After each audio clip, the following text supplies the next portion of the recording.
Did you put Christmas on a credit card? Don't stress out about that extra holiday spending. SaveWithConrad.com can help you consolidate all of your high interest rate credit cards into one much lower monthly payment. SaveWithConrad.com has helped families just like yours save up to $800 a month. You don't need perfect credit or money out of your pocket. And did I mention no payments until March? So don't make saving money a resolution next year. Make it happen today at SaveWithConrad.com. NMLS number 2129, Equal Housing Lender.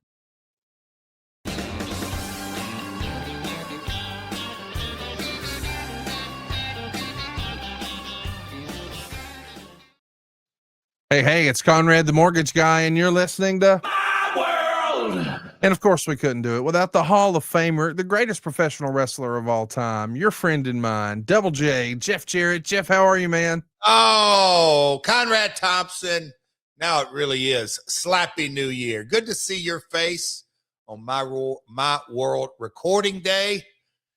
Boy, oh boy, you're back in the home studio, back from the home office, the home studio over there on Lake Guntersville or the beach, and you had a good old holiday season. We won't get into football season. It was over in 2025 for you, whether you knew it or not. Big celebration around this house right now, Conrad. Pittsburgh Steelers are headed to the playoffs. The house was rocking during the Ravens game. Boy, oh boy, Cody. He takes every play, literally every play, like it's the last play on earth. But all good. The wrestling business in 2026, man, oh man, I know we've talked offline. Who knows what's going to happen? It's going to be very, very interesting. I think we kind of got into it, expectations and meeting expectations and what's going to be the twists and turns. And I know New Japan certainly got started off on the right foot, and we've got all kinds of topics. We were texting over through the weekend like, hey, man, the pod, I know we got to ask Jeff anything, but, man, we're going to be bouncing around because there is a lot of going on. And AEW just coming off World's End. Maybe in a little bit we'll chat whatnot. That technology is pretty cool. I did that. And then we're heading into what a travel season for AEW in the first quarter. Australia, Canada, LA, lots of things in between. Residency in Dallas. But we got some Jeff Jarrett All-Star Superstar Slam news coming. It'll be a bit, but we've got a little bit of that coming. But Connie, how are you doing, my man? I'm great, man. I hope everybody had a safe and happy New Year, and we greatly appreciate you spending the first Tuesday of the year with us here on My World. We are looking forward to a big year. Greatly appreciate you hanging out each and every Tuesday with us. If you haven't already, hit that subscribe button at myworldpod.com. And don't forget to hit that notifications bell. You don't want to miss us the next time we're live. Jeff and I are working on a few things, some things that you may or may not be seeing on a TV near you. Maybe some big events, maybe some big anniversaries, lots of fun stuff in the hopper. You don't want to miss it. Stay tuned at myworldpod.com. But I stay tuned to your social too, Jeff. And I saw something that's probably been a long time coming. Oh my gosh. The announcement was made. Double J is on Cameo. So birthdays, anniversaries, pep talks, any celebrations that need a well wish or some smack talk, good old Double J would love to lend a hand. Book Jeff now on the link in today's description, or just go to cameo.com and search for Jeff Jarrett. Jeff, I guess the question is, are you going to be giving marital advice? Hell, unsolicited advice is called criticism, pal. I don't think I need to give any kind of advice, but no. Well, hang on now. Hang on. Just let's just play this out now. Okay. Hypothetically, if someone said, hey man, my buddy's getting married. He's always been a big fan of yours. Will you, send him some words of encouragement, congratulations, something like that? Would you consider jumping on Cameo and saying, why are you getting married, you stupid motherfucker? Well, I think there's a few cardinal rules that I can guarantee on Cameo. One, I will not be having any adult beverages before I record. Not a single one of them. Damn it. Yes. So we'll kind of get right out the gate. Do I hear old curb stomping Waffle Stomping Silva chuckling in the background. I think I just heard him chuckle out loud as you said, damn it, Conrad. But no, Cameo. Back there, I mean, it was Conrad, I don't know. During the pandemic, I got asked and hit up. We were all kind of locked in. Man, it was hard and heavy there for about 4 or 5 months. And for whatever reason, I just said, yeah, I'll get to it. Yeah, I'll get to it. And they were like, Jeff, you got to do it. Cut promos, listen up, slap nuts, and spell your name and all that kind of stuff. So kind of toward the end of last year, it was another round of, hey, are you to do this? So Conrad, I took the leap. I am now on Cameo. You already gave the information. I appreciate that graphic, guys, that you put together. That looks all nice and shiny. But yes, Double J is on Cameo. Will not give marital advice. Well, hang on. Okay, so now we're back on topic. I appreciate you coming around the block and coming back to us now. So if you're not going to give marital advice, let's say that I wanted you to read from a script. Here we go. And say, hey, can you just look at the camera and say this? And I know that you're an old school guy. When you cut promos, it was maybe more on bullet points. Yep. Hey, we need 3 minutes and go talk about that. And I hear you. But what if I have a script and by God, JEFF, JARRETT, he better read it word for word. Will he do that? Yes. You know what, Conrad, you are really, I don't know if these are like 98 mile an hour fastballs or kind of softballs you're throwing to me. It depends on what bat I have in my hand, because I have been known back in the day when they really wanted us to be on point and go by the letter of the promo. I can memorize if needed. I'm much better at a bullet point guy, but the customer is always right. As my podcast partner says, people buy from people that they know, like, and trust. And so I got to build that trust with the first time buyers. They know me. So I got to make them like me. And Conrad, if need be, I'll go word for word with a caveat. We got to kind of stay on point. We can't take any left turns that might be off color, if you will. Okay, listen, I can make sure that we're not going to do, I will make sure that there's no foul language. I'm not suggesting that at all. But here we hypothetically, if somebody gave you like a tongue twister, would you take a stab at it? I'm up for anything, Conrad. You know how I am. It's like you got to be a continual learner. You don't ever grow without, a little pain involved, a little get outside of the comfort zone. Yes. See, that's what I know about you. That's what I like about you is, and you told us just last week here on the program that, my God, why don't you take a little bit of pride in your performance? Yeah. That's the reason you work out in your match. And that's the reason you go over it ahead of time. And that's the reason you stretch is you're not out there to half-ass. You're there to over deliver. That's right. And I get that. And I love that. And so I guess what I'd like to do here on the program before we get into Ask Jeff Anything is why don't we just get you like a practice? So like, get you in Cameo shape and all of our listeners can go right now and book their very own Double J Cameo, and he will accept a script. Roll Tide would look nice, hypothetically. But that's cameo.com. Just search for Jeff Jarrett. But if you'll go to our live chat right now, our behind the scenes private chat with myself and yourself, and of course, the man who smells his own fart, Stupid Ass Silva. He is the man behind the magic here on my world. He has a script there. And what we would like to do is we'll get a full shot of you, and we want you to read this 3 times fast. First off, what's up, Coach Keith? What a freaking game. Steelers are headed to the Super Bowl. Oh, Lord. Here we go. Stupid ass Silva. I felt like I just got walked to the plank. How do you mean? Yeah, but so you want me to give this a shot? Oh yeah, let's do it. All I saw is just words. I haven't really read it. That's right. Read it or just roll with it? No, we want you to read it, and you can just read it, and we want you to read it like 3 times fast. 1 sock cutter, he cut socks. 2 sock cutters, they cut socks. 3 sock cutters, they cut socks. 4 sock cutters, they cut socks. Again.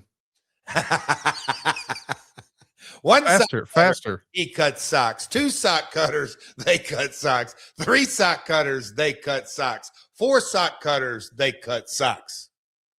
I got to tell you, I'm really impressed. I'm just saying, I think we gotta. It's not what I expected, but you can get all this and more over at cameo.com. Just search for Jeff Jarrett. 3. 3. I can read. You just said I can read. I love it so much. I mean, I was going to book a Cameo just to get you to say Roll Tide, but Dave Silva sent that to you. Do you get what he was trying to get you to do? Oh, yeah. The Silva version, 1 cocksutter. 2 cocksutters. They cut. Oh, we're all having fun. Slappy New Year. Off and running. Go to cameo.com, search for Jeff Jarrett. You'll be glad you did. Hey, before we talk about Ask Jeff Anything, because we do have a lot of great questions, I don't even think we can get to all of them. So no way. We might be doing this again next week. Drop some more questions below right here on YouTube. We'll look for those questions and we will hit you next week with some of the ones that we missed this week. But real wrestling history was made over the weekend. Uh-oh. I woke up awfully early yesterday morning, Jeff, and I'll admit my sleep schedule a little jacked up today. Okay. But I wanted to see Wrestle Kingdom. I wanted to see Tanahashi's last match. This guy has been the ace of New Japan for a long time. It felt like it was Tanahashi and John Cena as the faces of the 2 biggest wrestling organizations in the world. The biggest here in America, of course, being WWE and John Cena. The biggest in Japan being Tanahashi and New Japan. And what a classic battle it was. Tanahashi and Okada. And what a send-off it was. Lots of people saying that this was an off-the-scale match, Okada and Tanahashi. People are just thrilled with Tanahashi's farewell, the celebration that followed. I mean, lots of folks came down to see him and celebrate him and send him off. He took a victory lap. Kenny Omega was there. Will Ospreay was there. Naito was there. I mean, just a who's who. If you're watching, you can see some of the photos here. Jay White in the house. Just a really special moment. Fujinami on hand. Wow. Chat me up. When you think about last matches, boy, we have a real stark contrast between the send-off that John Cena got in WWE and the send-off that Tanahashi got. When you take a look at some of these photos and you've heard a little bit about what they had planned and all that jazz, I'm just curious. What'd you think of Tanahashi's send-off? You know, I'm not even really sure where to start because right out of the gate, the first thing that comes to my mind, and look, the first time I went to Japan was 1990 I think 1990 was my first time. And so, you know, landing in that country, and look, I've wrestled all over the world, but when you land in Japan, you have a real quick understanding. And in every country you do, like Israel was I can't say a culture shock, but just, it was different. But when you land in Japan, you really do get a sense of, okay, yes, I'm in another country, but the culture is really, really different. And then of course the wrestling, you know, American style wrestling, if you will, and an American wrestling fan versus a Japanese wrestling fan, and the cadence and the style and the match and the psychology and everything that kind of goes with it is just very, very different over the years. And I remember, I mean, vividly, that was 2014. New Japan had reached out. I won't get into the story, but they wanted me to be, I'll call it kind of the international promoter of Wrestle Kingdom on pay-per-view. Got Jim Ross on board. In those days, Fight was called Flips. This is the event, Wrestle Kingdom, that really turned it into Fight. And so when we kind of got into that, you know, I went over there several times, and, you know, one of the things that just completely jumped off the page, just to boil it down into wrestling speak, is I was really taken aback and amazed at how over Tanahashi was in a incredible charismatic sense in that his music hits and the people come up, and his cadence and how the people would come with him, and just everything that with he was really that air guitar, and just like he had that look. And not look, Nakamura, you know, the Michael Jackson and their charismatic vibe there, but Tanahashi just had something so unique about him that you knew that you're witnessing, like when you see, and you can bring up many talents in the US that,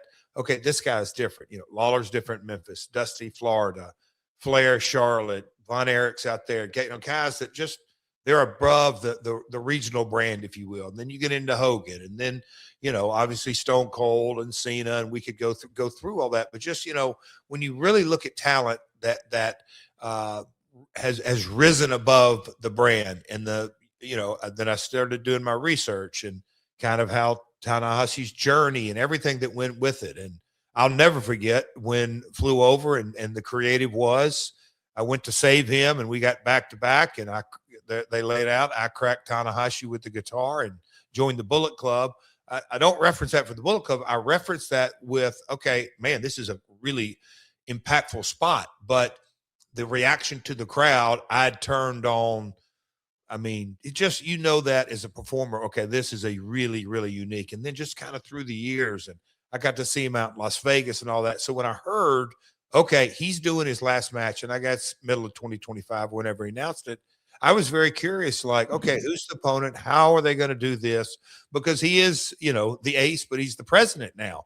And so what is kind of, how is this all going to kind of go down? And then when you just kind of dissect, and he stepped in the ring with, and yes, Okada, what a history, greatest tournament wrestler, those two guys. You know, I think in a lot of ways the baton was handed off to Okada. Now he's living stateside and all that. But okay, so those two guys get in the ring, and that's why I just don't think there is a U.S. analogy. I don't think there's really any other analogy, because it's almost as if, and look, again, I'm not the expert on this, but it's like you had these two seasoned vets, one, I can't say a generation above, but a little bit older, and they're going to get in the ring and slug it out, because, you know, Okada's been gone essentially from that brand for a while. And so for them to announce it, it sells out, all the fanfare, you know, Kenny and Jay and Will and those guys, and you just kind of see how it all laid out. And I hope we have a picture of, we'll call it the vehicle and the pomp and circumstances where he kind of took that final victory lap. There it is. So if you're not watching, folks, I don't say this often, kind of go out of your way to kind of draw in the image of, they've got Tanahashi on a platform, and we'll just kind of like a motorized, much bigger than a golf cart, but it was just kind of a platform on top of a big four-wheeler. But he took a victory lap, and Tokyo Dome's done in a baseball stadium. I think, and I've heard the match. I didn't see the match, but, you know, I heard tore the house down. It goes without saying, both guys are they're not spring chickens anymore. Certainly Tanahashi, he's obviously stepping out of the ring. But heard the match was great. The send off, the people that came down to show that, but giving Tanahashi, I'll call it a real, true victory lap, I think almost encapsulates what a way to put closure on an in-ring career. Like, Conrad, has this ever been done? I kind of racked my brain last night. We were texting during that ball game. Like, this kind of true send-off is exactly what I think 50 plus thousand people in the arena, I think the memory that they have of seeing Tanahashi in the victory lap, I think that above all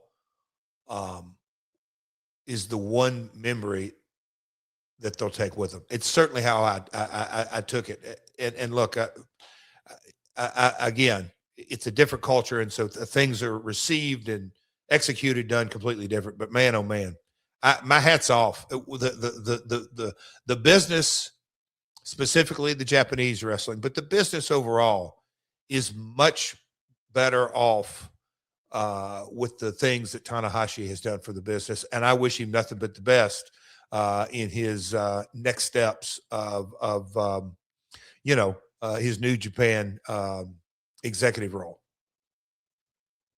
I absolutely love the celebration. I thought it was really classy. I thought it was Did you watch it live? Yeah, I watched as much as I could live before we were on the road. It was a long day yesterday. Okay. But it was fantastic.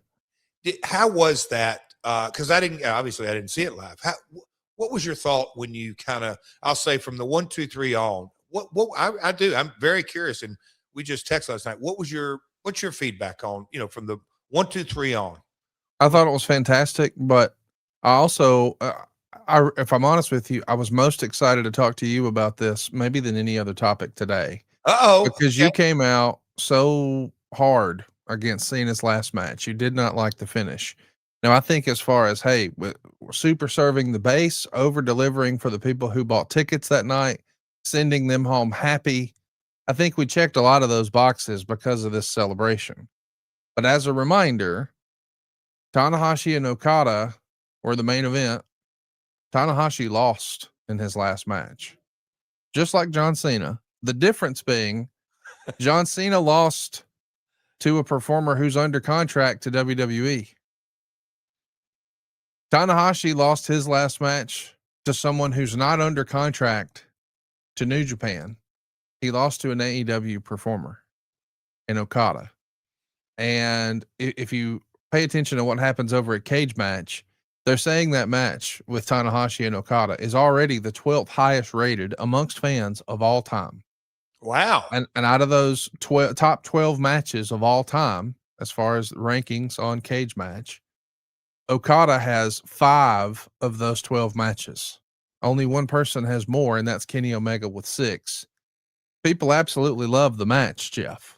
And people loved the post celebration and the respect of, Ibushi with a broken freaking femur coming back and walking down the ramp, and Will Ospreay and Jay White and Kenny Omega. Just a really awesome moment. Even Naito, who doesn't work for the organization, comes in and shares a moment. It was really cool. However, from a business standpoint, I can't imagine that you liked this. For all the same reasons that you didn't like John Cena, you have your babyface losing, but he's also losing to a guy who doesn't even work here in your main event. What do you make of that from put your promoter hat on? What do you feel about it?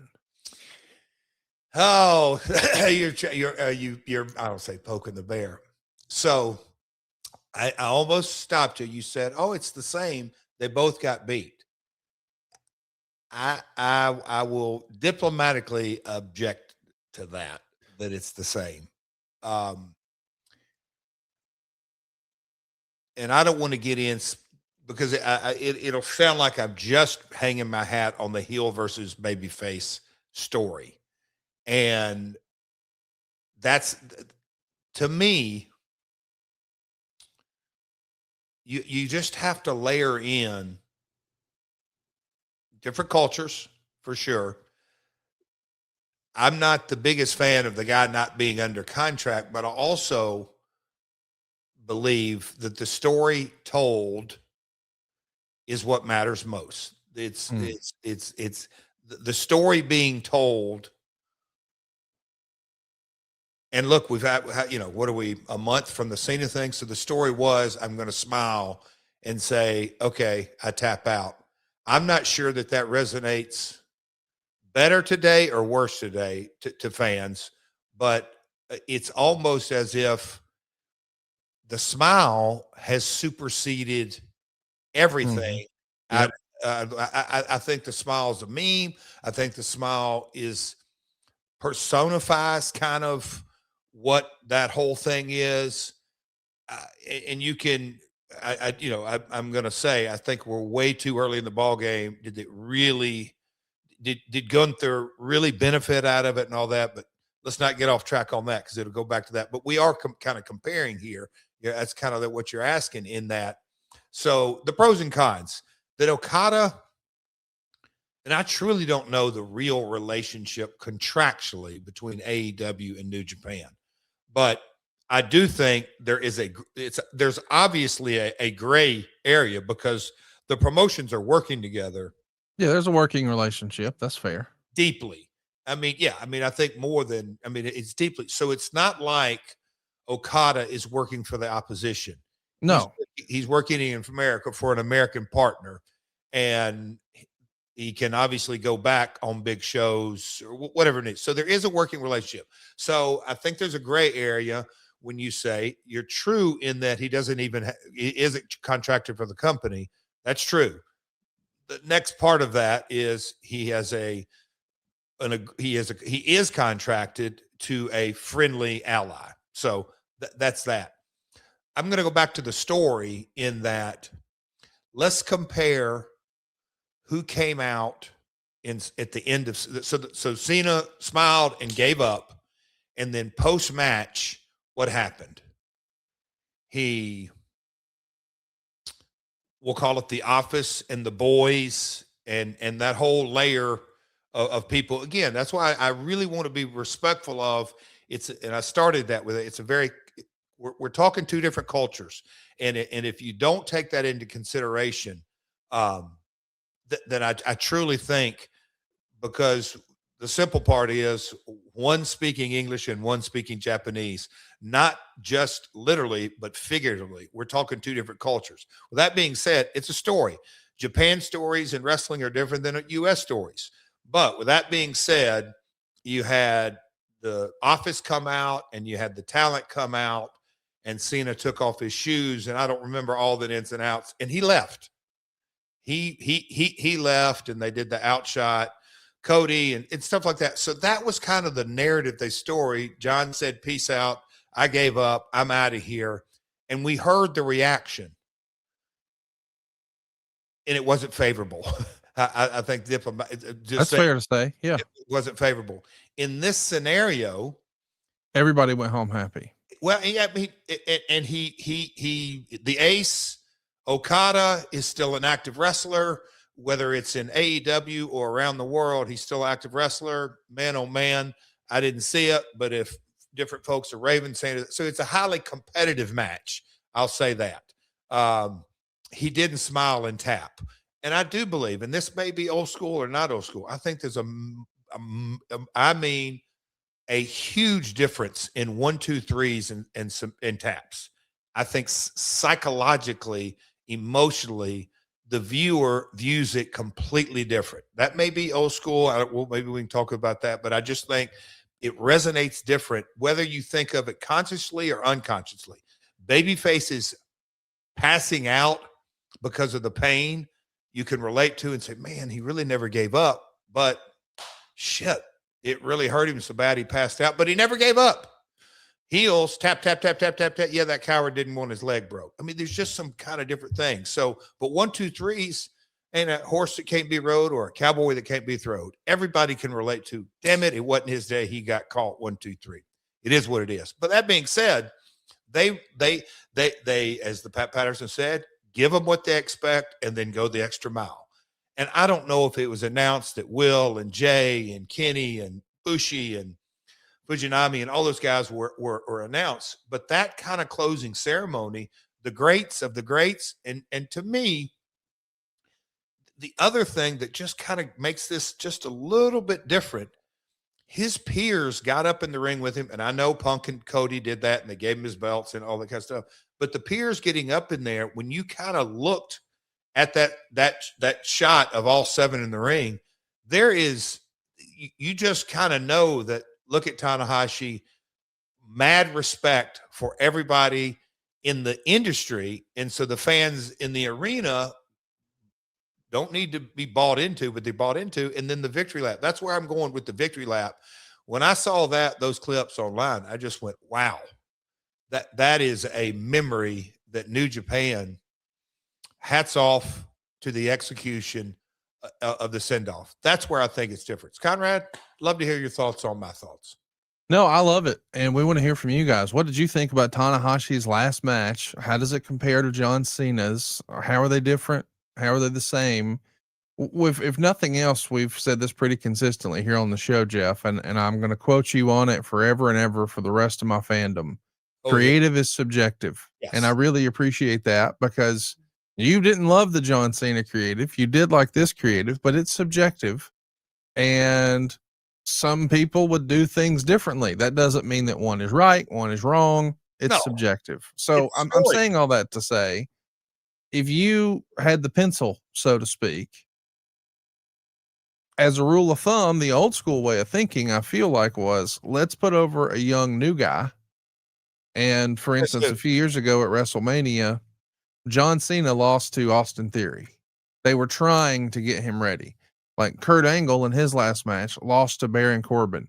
I think there was a thought that, hey, we can sort of elevate. And I think WWE tried to do that with a young guy in Gunther. He's not that young, but you know what I mean? We're trying to build one of our own guys.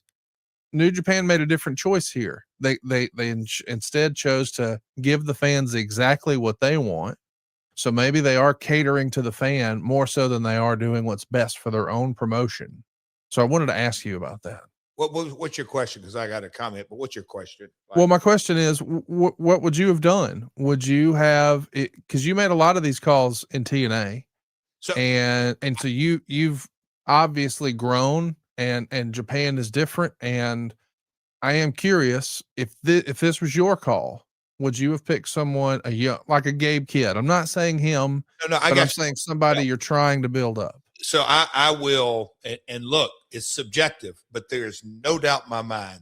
You're asking me, hey, Jeff, if you had the pencil, there's no doubt in my mind, Tanahashi, you're beating Okada.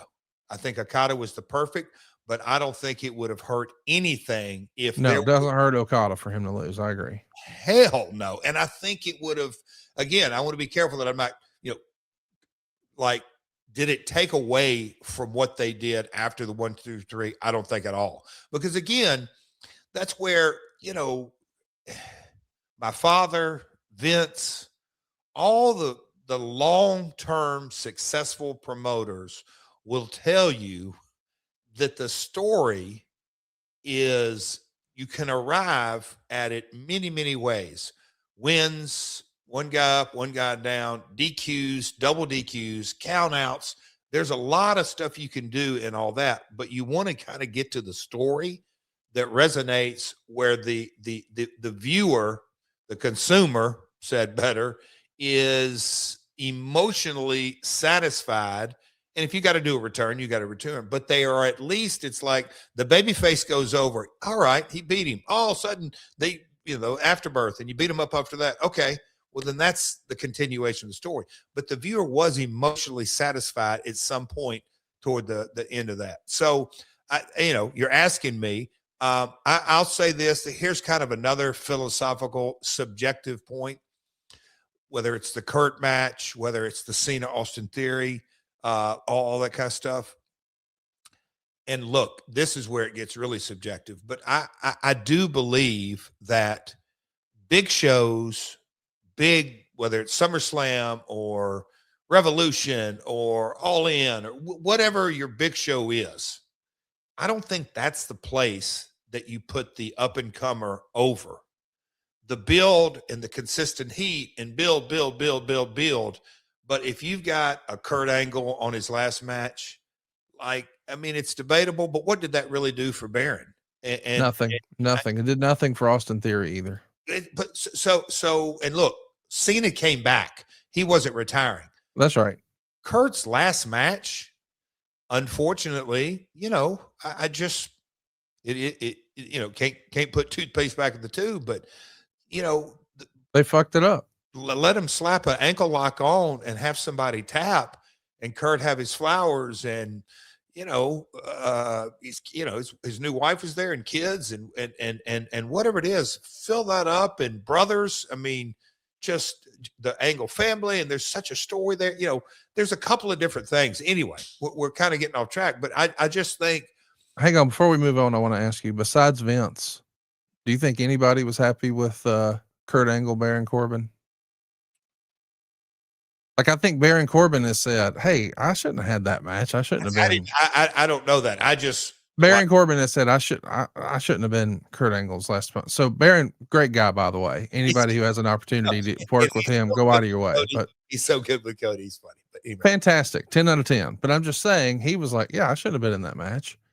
I don't think it's what Kurt wanted. I don't think it's what Baron wanted. I don't think it's what the fans wanted. And I think with the benefit of hindsight, we all look around and say, what was that? I mean, I'm sure I assume Vince was happy with it, but I don't know one other person who was. Okay. Can you imagine that there's anybody besides Vince who was happy with that? And I was there. The people in MetLife were kind of like, really? Yeah. But again, and look, I'm glad you brought up subjective today, but here's kind of where, in a lot of ways, I've just seen this over and over and over. And it's how my old man booked Handsome Jimmy, how he booked Idol on the last few years, and certainly every story I ever heard about Fabulous Jackie Fargo and Roughhouse Fargo twice a year, how they were treated and how it was done. And Jackie drew houses when I broke into the business, and his heyday was in the 50s and 60s. And in the 80s, he still drew houses. And it was because the credibility, if you will, of the character was never tarnished. And then, that to me, man, oh man, that send off that they gave to kind of bring it back around, that send off they gave to Tanahashi, it's almost like right before our very eyes. You, in a way, you just kind of see Tanahashi immortalized in that. Okay, that's his send-off, and the memory will never go. Never, in my opinion, never. That's how he will truly, be remembered. It's like, anyway, we could get into football and people don't really remember Michael Jordan playing for the Wizards. They remember those 6 championships and those last second shots and that and Elway winning back-to-back quarterbacks, or Peyton, or whatever it is. That's, people want to gravitate toward that kind of memory. They just do. And so the other thing, so much respect goes to Will and Jay and Kenny. Japan's a long ass flight. Yeah, it is. It is, no matter where you're coming from, whether it's the UK or US. So hats off to those guys for showing the respect and being a part of it. I do want to ask, and we are going to move on. We got a lot of other things we want to talk about, and we are doing Ask Jeff Anything. As a reminder, we're not going to get to all the questions today, so we're going to hit some of those questions next week too. Drop them below right now, right here live on YouTube at myworldpod.com, and we will make sure to scour these comments for questions next week too. I wanted to ask you though, I don't know if you saw, but there's been a lot of criticism about Triple H coming out and hugging John Cena at the end of John Cena's last match. And of course, when fans are booing him and chanting naughty things at him, you can see Triple H laughing as he's hugging John Cena. And that became a topic of conversation even at Tanahashi's last match. People were saying, man, if only Triple H had been able to come out and give him a hug. Like, I guess my question is, do you think that's an unfair criticism? I mean, because it does feel like fans are now jumping on the fact that Triple H came out to hug John Cena to the point when another wrestler retires, like Tanahashi. People are joking, oh, where was Triple H? Why didn't he come out and give him a hug? That's all this was missing. Is that a fair criticism, or do you think that's just crazy tribalism? Oh, I mean, tribalism to me, it is such on another level that it is. Again, And if you're a long-term listener, you absolutely have heard my comments. But heel fans or people that used to just boo the shit out of me at ringside, a group of guys or whatever it may be, and they'd be the first to get my autograph. But tribalism, because you're behind your phone and it's this mystery echo chamber and all that kind of stuff. But no, it's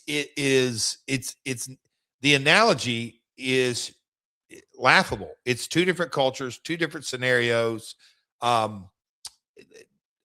think that you have to really take in all the water under the bridge in that the post Vince era, Hunter has made a specific, I feel like, strategic move in that from the what was that, Philadelphia, from the first Mania he was gone, you knew that the show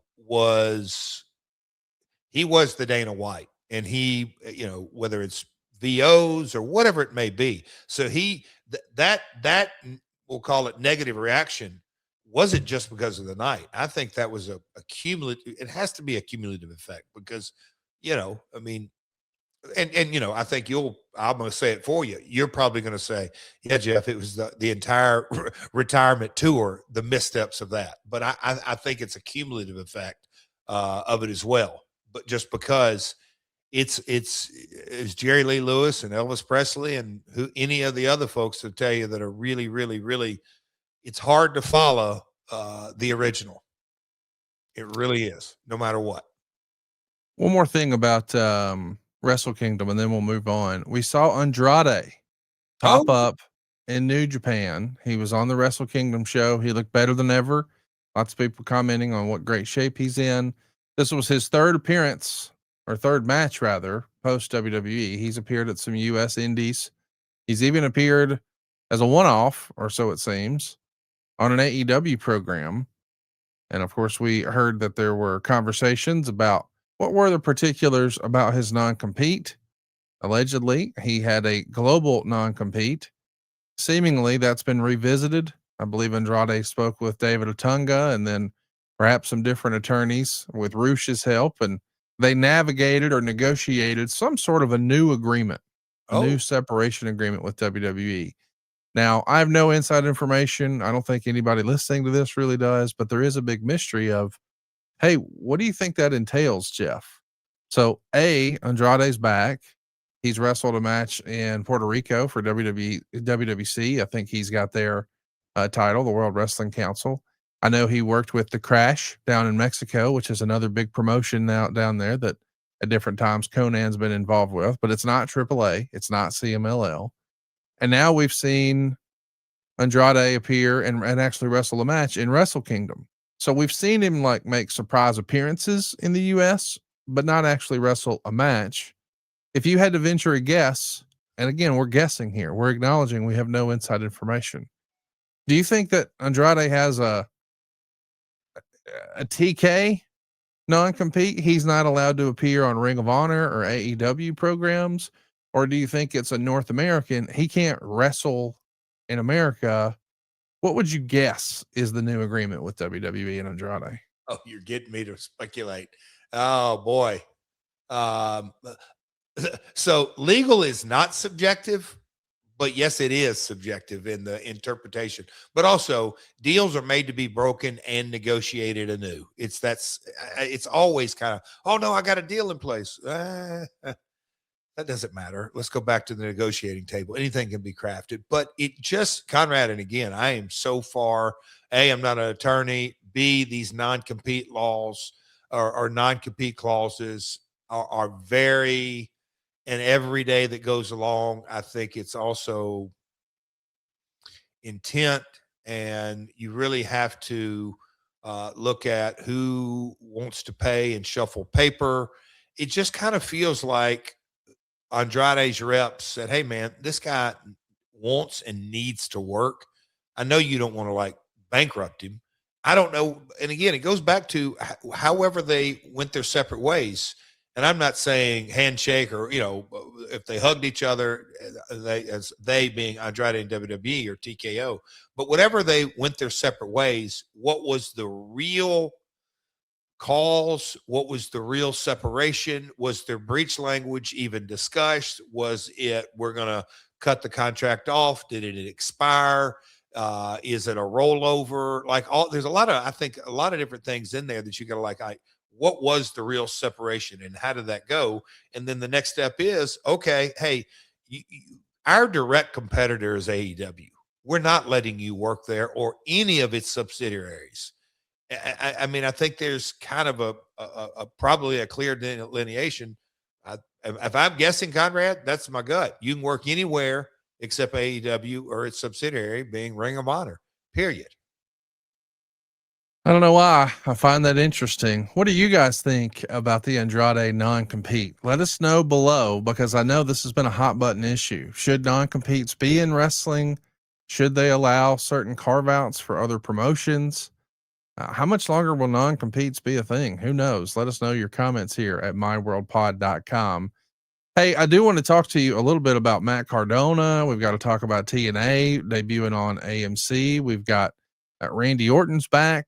SmackDown is 3 hours. I even want to hit on a little Austin Theory stuff. We just passed the anniversary of the Finger Poke of Doom, and we got a ton of questions. So I don't know how we'll get to all of this. We're going to do our best, but real quick, I want to put a shout out for Better Wild. You know, I think I've mentioned it here on the program a few weeks ago. I have a new puppy at my house, and this is the third small poodle that, I did not know would be living with me, but now is living with me. And what do you know? Darn it. I like him. I guess Megan's going to keep him. But what I learned in advance of him arriving is that, man, I could have been taking better care of Ginger and Baby this whole time, thanks to our friends at Better Wild. I have to admit, I love my dogs to pieces. Anybody who knows me knows that. But I just thought that, you know, dogs are supposed to lick their paws and shake their head and scratch their ears. Well, it turns out those are not normal dog behaviors. They're actually signs of allergies. Allergies in dogs flare up when they have bad bacteria take over their gut, because 90% of our dog's immune system lives in their gut. And just like humans, dogs need probiotics or good bacteria to strengthen their gut health and calm an overactive immune system. That's why my wife and I started using Better Wild Allergy Relief Soft Chews. This is a supplement designed to support our pet's allergy defense system by strengthening their digestion. They're the first and only chews with the Ancestral Advantage Wolf probiotics derived from your dog's mighty ancestor, the wolf. That's going to help restore a healthy balance of good bacteria in the gut. Better Wild Allergy Supplement Chews include 4 different ingredients: a premium blend of wolf probiotics called the Ancestral Advantage. They've also got L-Sac EI, a postbiotic that's derived from kimchi. It's been clinically proven to reduce itchiness and redness in just 2 months with daily usage. They've also got salmon oil to support healthy skin and fur, and colostrum to boost immune function, and fight off that inflammation. Man, my dogs are happier than ever, and they're playing with this new puppy. I'm almost embarrassed to tell you his name. My wife has me calling this little dog that fits in the palm of my hand Little Daddy. But Little Daddy is having a great time with his big sisters, and they're having fun too, because they're not licking their paws and scratching their ears anymore. I'm a big believer in this product. Better Wild is committed to helping your dogs with science-backed, veterinarian-approved solutions that you can feel great about. And right now, Better Wild is offering our listeners 40% off your order at betterwild.com/myworld. That's betterwild.com/myworld for up to 40% off your order. betterwild.com/myworld. Hey folks, I don't know another way to say it. I love my dogs, so I went to betterwild.com/myworld. You're going to love it. Hey man, let's talk a little bit about some of the other news and notes in wrestling. We're just a week and change away from TNA. Your baby's all grown up, and they're going to be on AMC next Thursday. Are you looking forward to this? Is this going to be appointment television viewing in your house? What can you tell us? You know, Connie, I'm always excited about a brand launching. This is a huge, and look, this doesn't happen very often. It just doesn't. AEW's debut on with Dynamite was, people forget they debuted on TNT, right? Sometimes and then they went to TBS.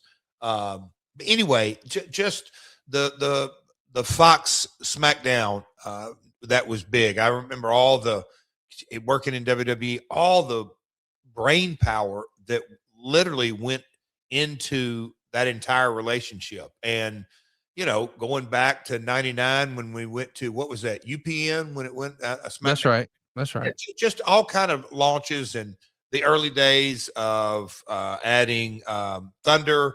Just it's big. It's a real big deal. But TNA story, boy, what a journey. You know, I'll call it the Fox Sports to Spike to Destination America to Pop to not a lot, whatever it may be, and then Axis, and now AMC. It's gigantic. It's huge for the business. I saw an ad in a football game the other day of a spot. I think 2026, as I said, because I think there's so many, I'll call them, the simple way to say this, a lot of moving parts, but the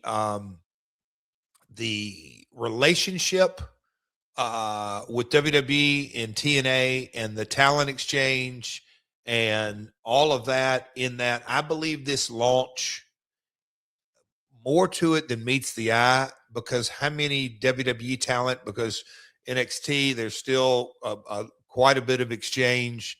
So, you know, when you look at WWE, they went 3 hours, and I don't want to jump ahead to the Cardona story, but SmackDown back to 3 hours.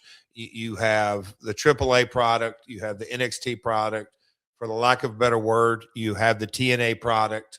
I think our buddy Bruce talked about Jim Johnston and his music, that it might all end up kind of sounding the same because it's the same creative, if you will, creative coming out. I'm very curious to see what the product looks like, because at the very, very core of it, I remember sitting in Kevin K's offices. Jeff, tell me about your product. I mean, those kind of conversations that are so meaningful and that are so important. So let me ask you a question. You okay. know, there was lots of fun moments in TNA, and I'm sure there were a lot of less than fun moments in TNA for you. But there were times where it felt like, as a fan, there were almost paradigm shifts. And so when you guys decide, hey, we're going to go on a Monday night and we're going to go head to head with Monday Night Raw, and we're going to debut Hulk Hogan and Ric Flair and Mick Foley, and you had all these new stars coming in. When you watch that first show on Monday night, I think a lot of the hardcore TNA faithful who'd been with you from day one since June of 2002, they maybe watched the program and felt like, well, that felt a little less like a TNA show. It felt a little different. So I guess I'm wondering, were there lessons that you learned from that? And obviously you weren't making all the decisions at that point. Your minority share had become an even smaller minority share, and you had even less control over creative and those sort of things. We know that was Dixie driving. But I guess my question is, I wonder, does TNA have to serve two masters? Because they're going to clearly feel pressure to get as much positive. You need as many eyeballs on those first programs as you can. Boy. And you got to get all that snowball going in advance, and then you hope that it snowballs and grows. We don't want the show to debut, and then 3 weeks later, we've lost half of our viewers. So we've got to set the hook, and maybe we need some help. So maybe we pick up the phone and we call WWE and we get some big surprises. But is that a slippery slope? Because if you're always going to position yourself as WWE is here and we're here, or whatever it may be, I just know that some of your loyal, faithful day one TNA fans probably felt like, hey man, has there been a paradigm shift in TNA? We're on Monday night, heads up with Monday Night Raw. And now we've got all this influx of new talent. Is that a slippery slope? And how should, if you were offering advice, not that TNA is asking for anybody to give any, but you've lived through this, what would your advice be? I've lived through it, and I'll kind of say multiple times in that when we went on Fox Sports Net, yes, it's not a monumental thing. But we had, and I say I'll say creative and talent and production. We had to talk about working for the audience of one, in that we had to show metrics to our financial partner that were positive. Like, hey, Bob, you want to do this? You want us to go to the next level? This is the strategy. We're signing a year deal with Fox Sports. It's more capital. And look, he's a billionaire in the energy business. He was very peculiar about not dollars, but even pennies. But on the big picture is, let's go. If we're doing this, let's do this. So we made that decision. So we better deliver. Okay. Then you have that year and a little bit of a summer off, and we're in negotiations, and Spike happens, and we get on there, Conrad. And that, again, this podcast has given me so much more clarity, and to really kind of look back and say, all right, what was the difference here? And so I'll call it the Saturday night debut of off prime. But hey, man, we're getting paid. We better deliver. How do you deliver? Yes, you really had to deliver for Kevin K, but the reality was, Kevin, he was in the business of getting ratings, period. It did not matter, because he had a wrestling product and he paid X amount of dollars. Now he has the alternative brand. He's going to pay X amount of dollars. So how's that going to kind of factor into everything? But anyway, come on Saturday night. So live through that, Conrad. When we moved to Thursday nights, wasn't a brand new audience. We were hoping to carry our audience, but we kind of had to stay true it. When we went into prime time, the 1 hour in prime time, I think about the focus that we had as a brand, and that although, challenging stuff at home, I'll call it as a executive producer, as a leader, I really focused on, guys, what really matters is today we're coming on the air in prime time for Spike TV. All that really matters to this company is that we get a renewal. And so we got to stay focused. It's when we got that 2 hours. Okay, let's grow it. Hey man, we need our pay-per-view numbers up. Oh, I started serving 2 masters. Oh, I'm not sure. Then the power play happens, and then I get to watch the outside looking in. And Hogan comes in, didn't know the brand. Let's get inside of the 6-sided ring. Let's bring in the Nasty Boys. Let's bring in Orlando Jordan. Let's bring in Val Venus. Let's diminish AJ Styles. Let's diminish Samoa Joe. Let's bring in 7 or 8 other names. Let's do an ECW reunion. Let's do this. Let's do that. All this kind of stuff. And I'm a part of the company, but watching from all this, I'll say serve 2 masters, lost your way, all the above.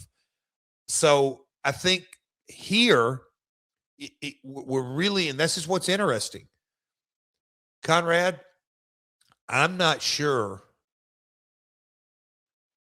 what master are they serving. Are they serving WWE, or are they serving the ratings? Which do you think takes priority? Who do they need to make the happiest? My gut tells me they've got to make WWE happy. I'm not trying to be dramatic. Okay. But I do believe this TNA debut next week, next Thursday on AMC, is arguably the single most important wrestling show of the year. Now, people are going to take a bunch of those quotes of me saying that, and they're going to make fun of me and roast me on social and have at it. But here's what I'm saying. WWE is going to have great shows, not so great shows, good shows, stinker shows, all over the place. Yep. AEW is going to do the same. It's just part of it. But you don't get a second chance to make a first impression. And you go back and you see what the very first I'm with you. What was the Friday night show that AEW used to have? AEW. Rampage. Rampage. Unbelievable debut with CM Punk's return. And then we know a few months later, the rating was not the same. Same thing with SmackDown on Fox. Look at what it debuted at. Look at what it was just a month later. And this has also happened with TNA. I'm saying, even when you go back and you look at the very first Dynamite rating and you compare it to more recent Dynamite ratings, I'm just saying the curiosity factor the willingness of the wrestling fan to give it a shot, to try it, to take the free sample. I hope it's going to be there, and I think it's going to be there for TNA. But if they can't set the hook effectively, I mean, all we've heard about TNA for years and years, Jeff, is all they need is a better TV station. If they could just get a right TV deal. Well, now in theory, they've got it. Oh, they got it. But the question is, what are you going to do with it? And if we see a big rating and in a month, the rating is halved, then we've learned no lesson from what happened on with SmackDown on Fox or what happened with Rampage or any other show. I think this is really critically important, because if this goes well and they can get that momentum and that snowball starts to build, now maybe we really do have a third player who's entered the chat in a major material way. But if they don't, man, that's bad for the whole industry, I think. Because I think at that point, maybe everyone will say, I'm talking about the media at large, these other players, hey, it's WWE or nothing, or it's WWE and AEW or nothing. But if this goes well, maybe there can be more opportunities, and somebody say, man, they're in a boom. Let's get it. Now, we all listening to this, we know the boom is over. I believe that. I think we're on our way back down. But this could be the moment of the year, not only for TNA, but for pro wrestling. I really do believe that, Jeff. Wow. I appreciate you saying that. I mean, yeah, look, we're again subjective. It's a bold statement, but it's, I think there's a lot of clarity in that statement in how you kind of laid it out. And again, this kind of goes back to, again, sports junkie, shout out to the Jacksonville Jaguars. They made a move last year. Liam Cohen comes on board, and they went from, what was their record? 4-12 last year to 12-4 this year. Crazy kind of turnaround. And I'm not saying one guy, because Travis Hunter, but he got hurt. He's out. And so I know there's different players, but the guy came in with the plan. There is no doubt about it. Mike Tomlin, Steelers coach, you kind of look at like, oh, he's never one game in 19 years or something that he's coached that they've been out of playoff contention. He's a consistent in the game. He does more things right than wrong. We could go on. And you talk about, Vince's rolling of the dice. And I thought there was an interesting New Japan little deal that he took some Japan money and bankrolled it into WrestleMania. And I saw that online recently. But that being said, Mania was a gamble, and we've already kind of talked on all this. Who's the creative? Is it Carlos? Is Carlos the one that's stepping up to bat and going to get a huge pat on the back, or what the hell? Because you're like, I do believe, Conrad, what you're saying. And now going back to our tribalism talk, it's such a lightning rod. That show is going to come on the air, and there's going to be a vote before it goes off the air on some level. Oh yeah. People will have their mind made up. I can't wait to watch next week or LOL TNA. It's going to be one of those two. Wow. You think it's that strong? I do. I mean, I think people will have made their mind up by next Friday. And I think a month from now, we'll be talking about it with the benefit of hindsight. Boy, that was the match that lit the fire, that created a third brand or revived a third brand. And man, they're back and they're bigger than ever. And they got this momentum, and you better start looking. They're going to start running arenas, and that's the next step, because that's what TNA wants, or LOL TNA. I think that's where it is. Does AJ Styles show up on episode? Well, see, that's my question is, I wonder how much, I mean, cause it's a slippery slope. I think if you're TNA, you definitely want all of the WWE's help you can get, because you're trying to deliver ratings. You want to impress that network. You got to make this first impression. But if you do that, is it inevitable? I mean, I think you and I have felt like for a while it's inevitable that WWE owns TNA someday. So just lean into it. But if you lean into it, is it basically now, is it not really so much of a third brand? And is it more like NXT on Thursday? Yeah, I mean, it kind of, I think we're headed there. there's too much talent exchange going on. WWE is not just good old nice guys. You think? Yeah, I mean, come on. It's so the vision of coming out of the gate. If I think you have to look at it is, what would WWE do if NXT was about to debut on a new network? Interesting. I can't wait to see what happens. What's your prediction for? Do you want to make a prediction for the first night's ratings? Like, see, because I don't have the context, and I think that is, I know so. That's everything. Like, what is it doing right now in the time slot? You can have marketing campaigns. Like, is WWE going to mention it on Netflix? Is NXT going to mention it on their program? Are they going to mention it? Is WWE going to mention it in their socials? Like, tune in. How much of that audience? That's why there is a lot of unknowns.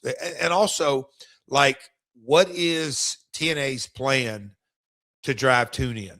Like, I've seen AMC's, and they're buying off channel. They've got a marketing spin. You can already tell they bought some strategic ads. I had the TV on a lot more than usual over the last holidays, if you will.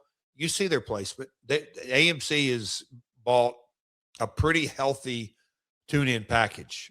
I'd say a real healthy tune-in package. well, everybody's going to be tuned into your package. Thanks to our friends over at Blue Chew. Fellas, you already know what time it is. It's time to level up, and Blue Chew just dropped something crazy. I'm talking next level championship belt gold plated energy. Blue Chew Gold is the newest innovation from the #1 chewable ED brand. This ain't your grandpa's little blue pill. This is the 4-in-1 beast that's setting the gold standard for performance. We're talking 2 ingredients for blood to keep that rocket pumping, mixed with apomorphine and oxytocin to turn up the arousal and connection in your brain and body. And look out, blood flow. Here we come. Blue Chew Gold dissolves under your tongue and works in as little as 15 minutes. That means you can get it on quicker and stay in the game longer. We're talking elevation without hesitation. This is peak passion and peak performance in a single tablet. Forget Netflix and chill. This is Netflix and Phil. Make life easier by getting harder and discover your options at bluechew.com. And we've got a special deal for our listeners. Get 10% off your first month of Blue Chew Gold with the code MyWorld. That's promo code MyWorld. Visit bluechew.com for more details and important safety information. And we thank Blue Chew for sponsoring today's podcast. All right, we're talking about big time competition in wrestling. We're talking about TNA making their big debut next Thursday. We also know that there is another company that quietly had one of the best years any wrestling company ever had. I'm talking about CMLL, and what a 2025 they had. We actually saw tweets about this from Dave Silva or Dave Meltzer rather. He's been bragging about their financial success. They sold more than 1 million tickets in the same arena. They had more sellouts last year than WWE, but there's never been more wrestling fans in the same building in the same year ever. But of course, we're not talking about this a ton here in America. As a reminder, this is also the same year, 2025, where we found out that AAA is now in business with WWE. They announced that over WrestleMania weekend. CMLL immediately started pivoting their promoting, saying we're 100% Mexican owned, and boy, whatever they're doing, it seems to be working. What have you heard about all of the incredible success that CMLL is enjoying right now? And do you think it's viable that they're the true number 3? It's WWE, it's AEW, and it's perhaps CMLL. Like, I don't think that can be argued based on the fan base, but wrestling is super strong. We just saw a sold out Tokyo Dome over the weekend for Wrestle Kingdom. What do you make of CMLL's record year in 2025, Jeff? I mean, huge congrats. Me, I think maybe Sam Adonis on my last maybe conversations working AAA down there. Just how, and again, it's a different culture. Japanese is a wrestling culture. It's been treated through generations. You know, it used to be on the sports page. The TV component wasn't really a big component. of the Japanese culture, same as in CMLL, like quote unquote TV deal, kind of non-existent. AAA through the years has ebbed and flowed, but when the light was shown on AAA being acquired by the American company, I think that without question supercharged the legacy brand in so many ways. This isn't the first time it's been done in business, entertainment, music, all that kind of stuff.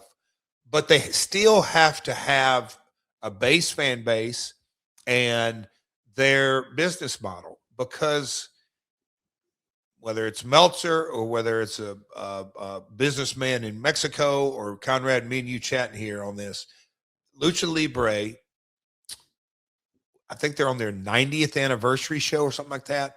It is 4 or 5 generations, and they have the weekly. That's what I think is so hard for current wrestling fans in the U.S. to wrap their head around is that in America, it used to be weekly towns. Now people can't even really fathom that. Wait a minute, you go to wrestling every week? Yeah, just like you watch it on TV. But TV drives everything here. Raw, Dynamite, Collision, if you will.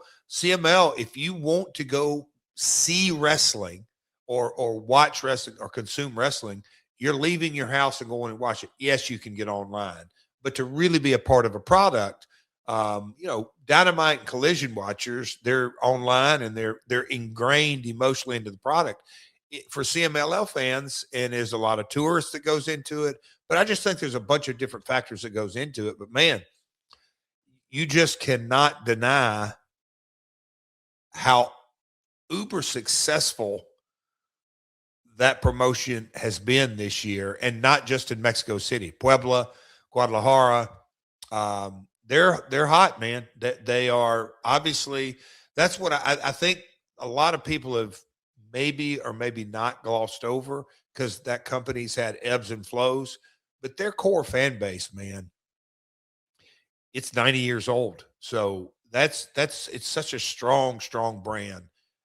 It's almost like they're the Coca-Cola of wrestling brands in Mexico. And so everybody knows CMLL. You don't have to. Their market share and brand awareness is and has been through the roof.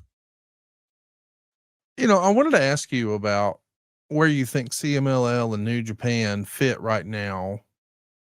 Because when we think about WWE, I think, market share wise here in America, we know, boy, it's not even close. WWE is dominating, the dollars.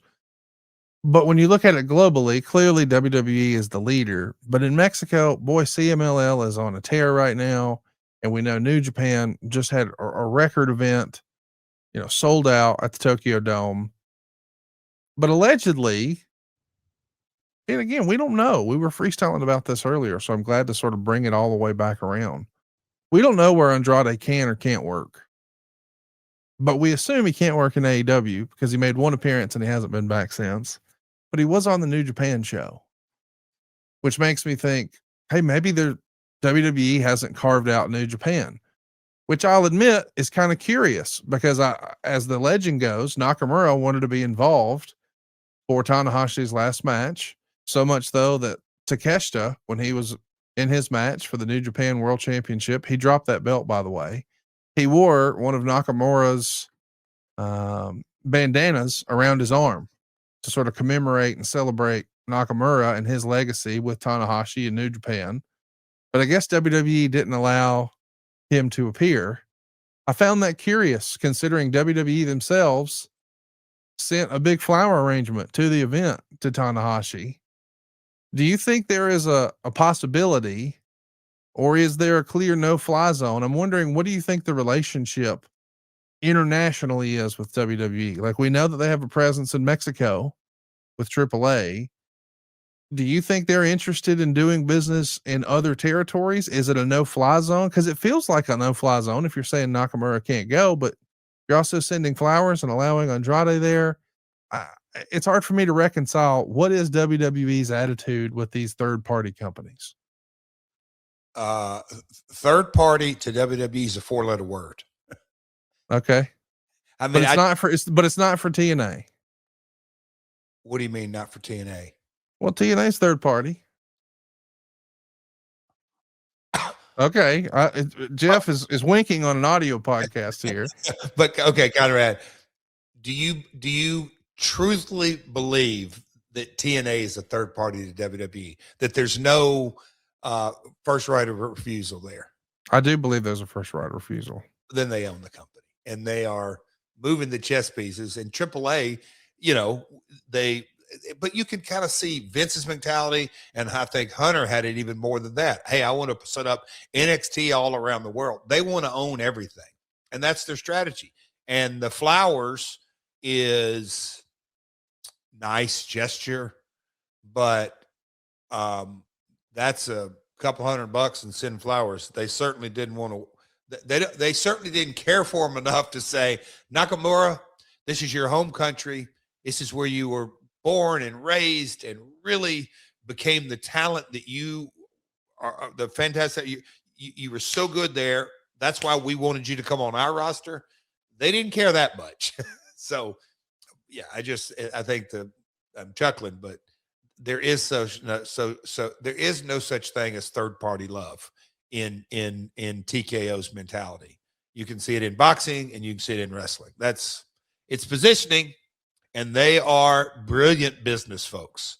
I think at the end of the day, we can talk about Cena last match finish and creative and Austin Theory and Baron Corbin and all these different kind of things. And now, they're third party. At the end of the day, they're about going back to kind of square one. Ari's worried about the next 90 days.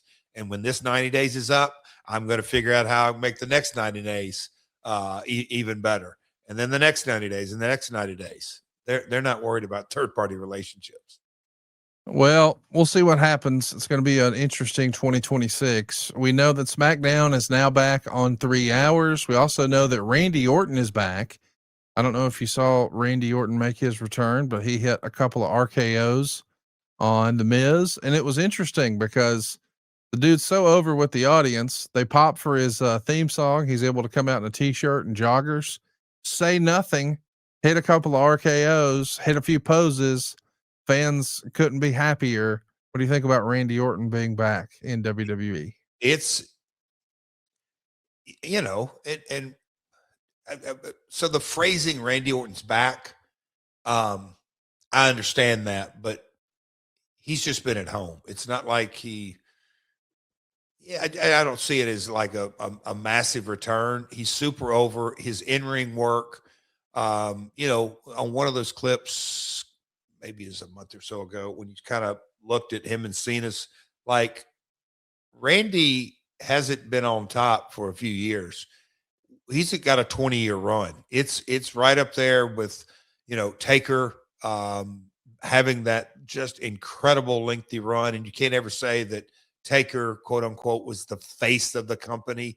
There was times he was champion and there were times this and that, but he's so 1A would be maybe a Stone Cold and a Cena, if you will, but Taker maybe being the 1B. Randy's been a 1A, 1B for over 20 years. And so the legacy, and Randy is so good at protecting his credibility and his character, and everything that goes with it. Well, I can't wait to see what's next for Randy. You said he's not coming off an injury. He's just been at home. What do you think's going on there? Where has he been? I mean, like you said, he came back. He hasn't been on WWE programming. I don't know where he's been. Okay. So I just think he had I don't know. I really do. You don't. think it was a function of, like I'm not there, but we've heard allegedly that sometimes talent in AEW, most wrestling contracts are, hey, you're going to get this amount of money in exchange for this number of dates. And they may actually run out of dates. I don't think that Randy Orton could have ran out of dates in 2024, but I guess it's possible. Do you think that's it? Or do you think it was a function of creative doesn't have anything for you, Jeff? I mean, off the top of my head, just pull the layers of the onion back, because he worked with Cena earlier in the year. Is that correct? Yes, he did in St. Louis at a pay-per-view. Okay. And pretty much nothing much before or after. I really think that you're looking at a case of hey, we're going to run with Cena all of 2025, and we've got Cody, and we've got Punk, and we got these stories, all this. Randy, we're bringing you back for WrestleMania season. It's like the Taker thing that happened, the last 3 to 5 years? I don't know, like the timeline, but hey, we're going to bring you back. Maybe it's Survivor Series, but certainly by Rumble, and run you for those 4 months. And that's, to me, that's where Randy's at. It's WrestleMania season. He's going to make money for the company in January, February, and March, and then into April, and then maybe take a break again. 16 matches in 2026 or 2025 rather. So I don't think that he ran out of dates. I think it probably was just a timing. You know, you've only had a 2-hour SmackDown and a 2-hour Raw. So you've only had so much time to showcase a really, really deep roster. And every now and again, you try to give that roster a fresh coat of paint. WWE has certainly been trying to do that with Austin Theory. With the Vision angle on the other channel, we've seen that there was a masked man who interfered at the most recent pay-per-view, and there was a lot of speculation about who is the masked man. And some people thought, well, hey, it's going to be revealed that it's Seth Rollins. They're just doing a whole Black Scorpion stand-in guy until he's rehabbed. That was not the case. It wound up being Austin Theory. Some sleuths were able to point out some body similarities on the very first night. So once again, boys and girls, don't go on the internet looking for spoilers, because you will find them. But Austin Theory's back with a shaved head, and lots of people have a pretty strong opinion about this. And we've never really talked about this, but I wanted to sort of bring it to your attention and put it on your radar. Brian Alvarez was recently speaking with Dave Meltzer over at WrestlingObserver.com about Austin Theory and WWE Creative. And well, here's what Brian had to say. I wanted to give you a chance to take a listen and see what you thought, Jeff. Okay. I mean, the story of the show was Austin Theory. When it was over, I wasn't. He's Austin Theory, dude. Yeah, I wasn't. That's the problem. I wasn't. I mean, it was like he's there. He's a guy. I didn't. The only difference is he shaved his head. He wrestles the same way. It's the Vince McMahon 2003, like, you know, big jacked up guy, very simple matches. Chris sitting there doing chin locks. I'm like, oh my God. This guy came from Evolve like in 2019. And like people were talking about, this guy's a future main eventer. Like he does all this stuff, blah, blah, blah. They hire him. They teach him how to work. Okay. You know, he does exactly what Vince loves to see, you know, big guy, go slow, heel. It's just like, no one wants to see that in 2025. Yeah. I mean, we'll see. But when he was in Evolve, promos aren't great. His wrestling's just there. Yeah, I was not blown away by him. His charisma is not off the charts. He's going to get a push. So, I mean, sometimes if you're lucky and things are hot, that's all you need, but not always. What are you grinning at, Connie? Well, because I cannot, when I heard it, I thought to myself, I can't wait to play this Brian Alvarez clip for Jeff Jarrett and see. Oh, what he wow. thinks. Okay. So you had that. That's a first that you're just trying to. All right. So what's your question? I mean, you heard what he said about Austin Theory. I want you've been an in-ring performer for pert near 40 years, as we say here in the South. So I want to ask, when you hear a reporter gut and quartering a young talent like that, gut and quartering. So I've been gut and quartering, like Meltzer. I have read over the last couple of years. At one time, Jeff is the hottest heel on the roster when I came out. The China thing. Another time, I think he said that was doing the Ric Flair 4 Horsemen thing. I had a heat, and they'd put me with Deborah and all that kind of stuff. And then there's other times that he gut and quarters. They're critics. Brian and Dave are critics. They have an audience. It kind of takes me back. I saw recently Seth Rollins just bashing the hell out of Cornette and Russo. All they do is blabber and talk their mouth, and I just go, you know, yes, that's exactly what the online audience does. You know, all 4 of those guys, Alvarez, Cornette, Russo, and Meltzer, are all playing the role of a critic. I think there's an enormous difference in the four. Russo. Well, hang on. Two of those guys are doing podcasts. It's two. So what I'm saying is they're all critics, but let's look a layer deep.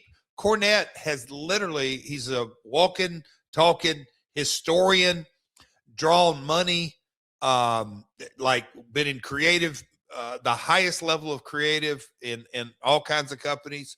Russo, love him or hate him, same thing, rose from a magazine writer and all this.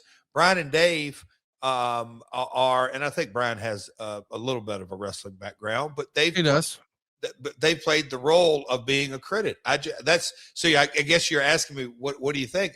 Like those two guys, obviously Austin Theory is not their cup of tea, but Brian and Dave don't,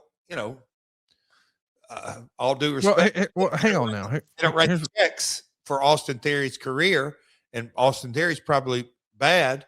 And so it really matters if Triple H and his crew, and most importantly, how did the audience respond to Austin Theory? Because at the end of the day, cream always rises to the top.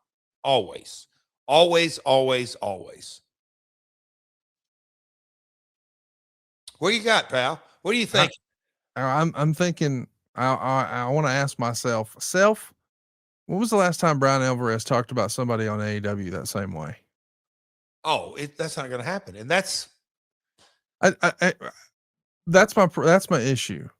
Like, I don't know well enough to know. I can't say that he never. So you may know more qualifications than me, but I'll tell you this: a friend of mine stood about a mile from here in the Von Braun Civic Center and cut an impassioned promo about a year ago, and Brian Alvarez had an absolute meltdown about it online, that he didn't like it, that he hated it, that it sucked, blah blah blah.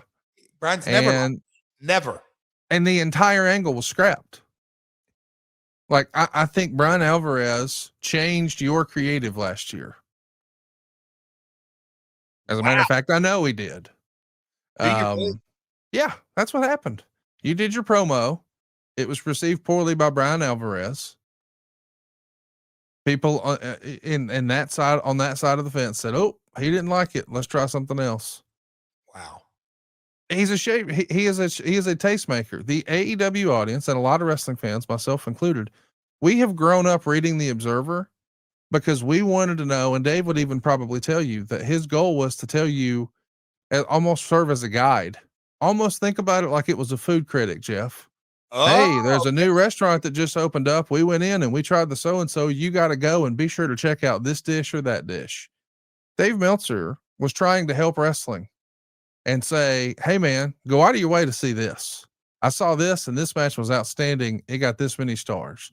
When I was a tape collecting fan back in the 90s, a lot of us looked at these best of compilations and it would just be, 1 through 12, this guy versus that guy. And there'd be stars on the side. And we all knew as fans, those are Dave Meltzer's ratings, but he has raised now an entire group of fans who have grown up knowing that he's the tastemaker, he's the critic, he's the Roger and Ebert. Oh, this movie got 2 thumbs up, we better go see it, that sort of thing.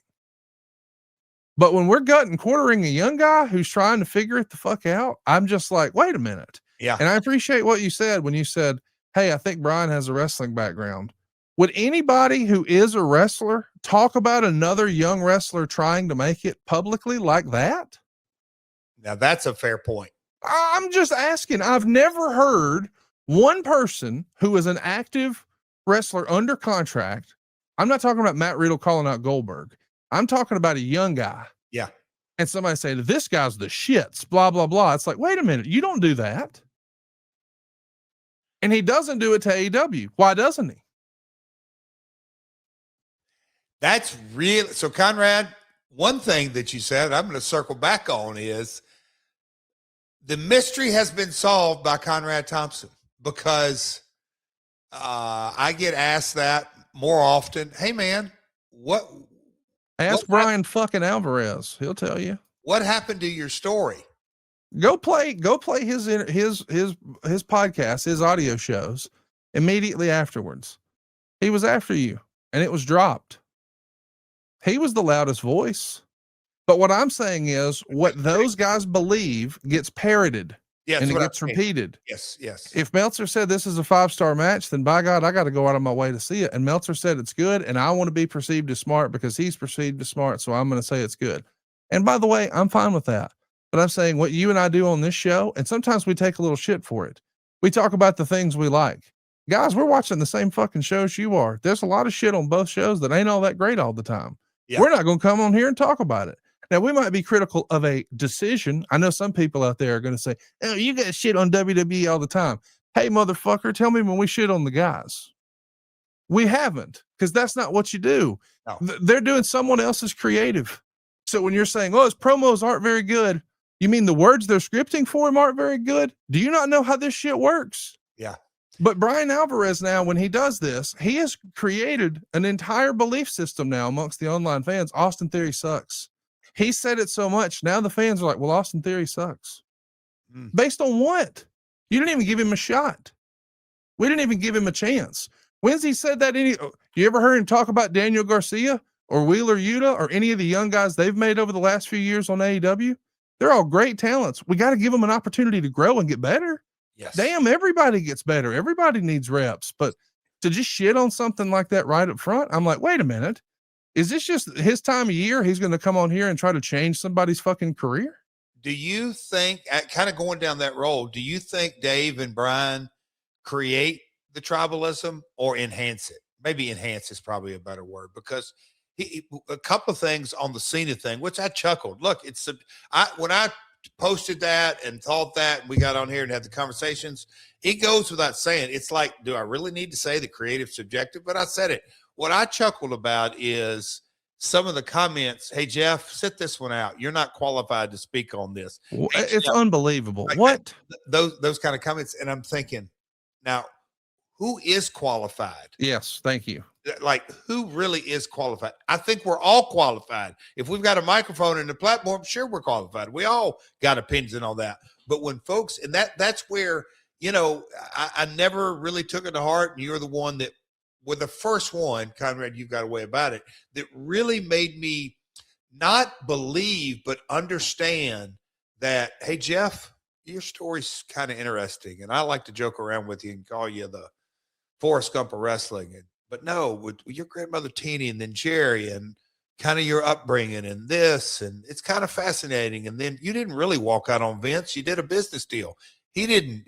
You hold a t-shirt out, oh, no, this. And okay, so Bash at the Beach, that was really a business. And then you started TNA, and, well, they kind of give it TNA, whatever it is, Conrad. You kept going and going and going. Like, Jeff, people have made up their mind about you without ever hearing from you about it.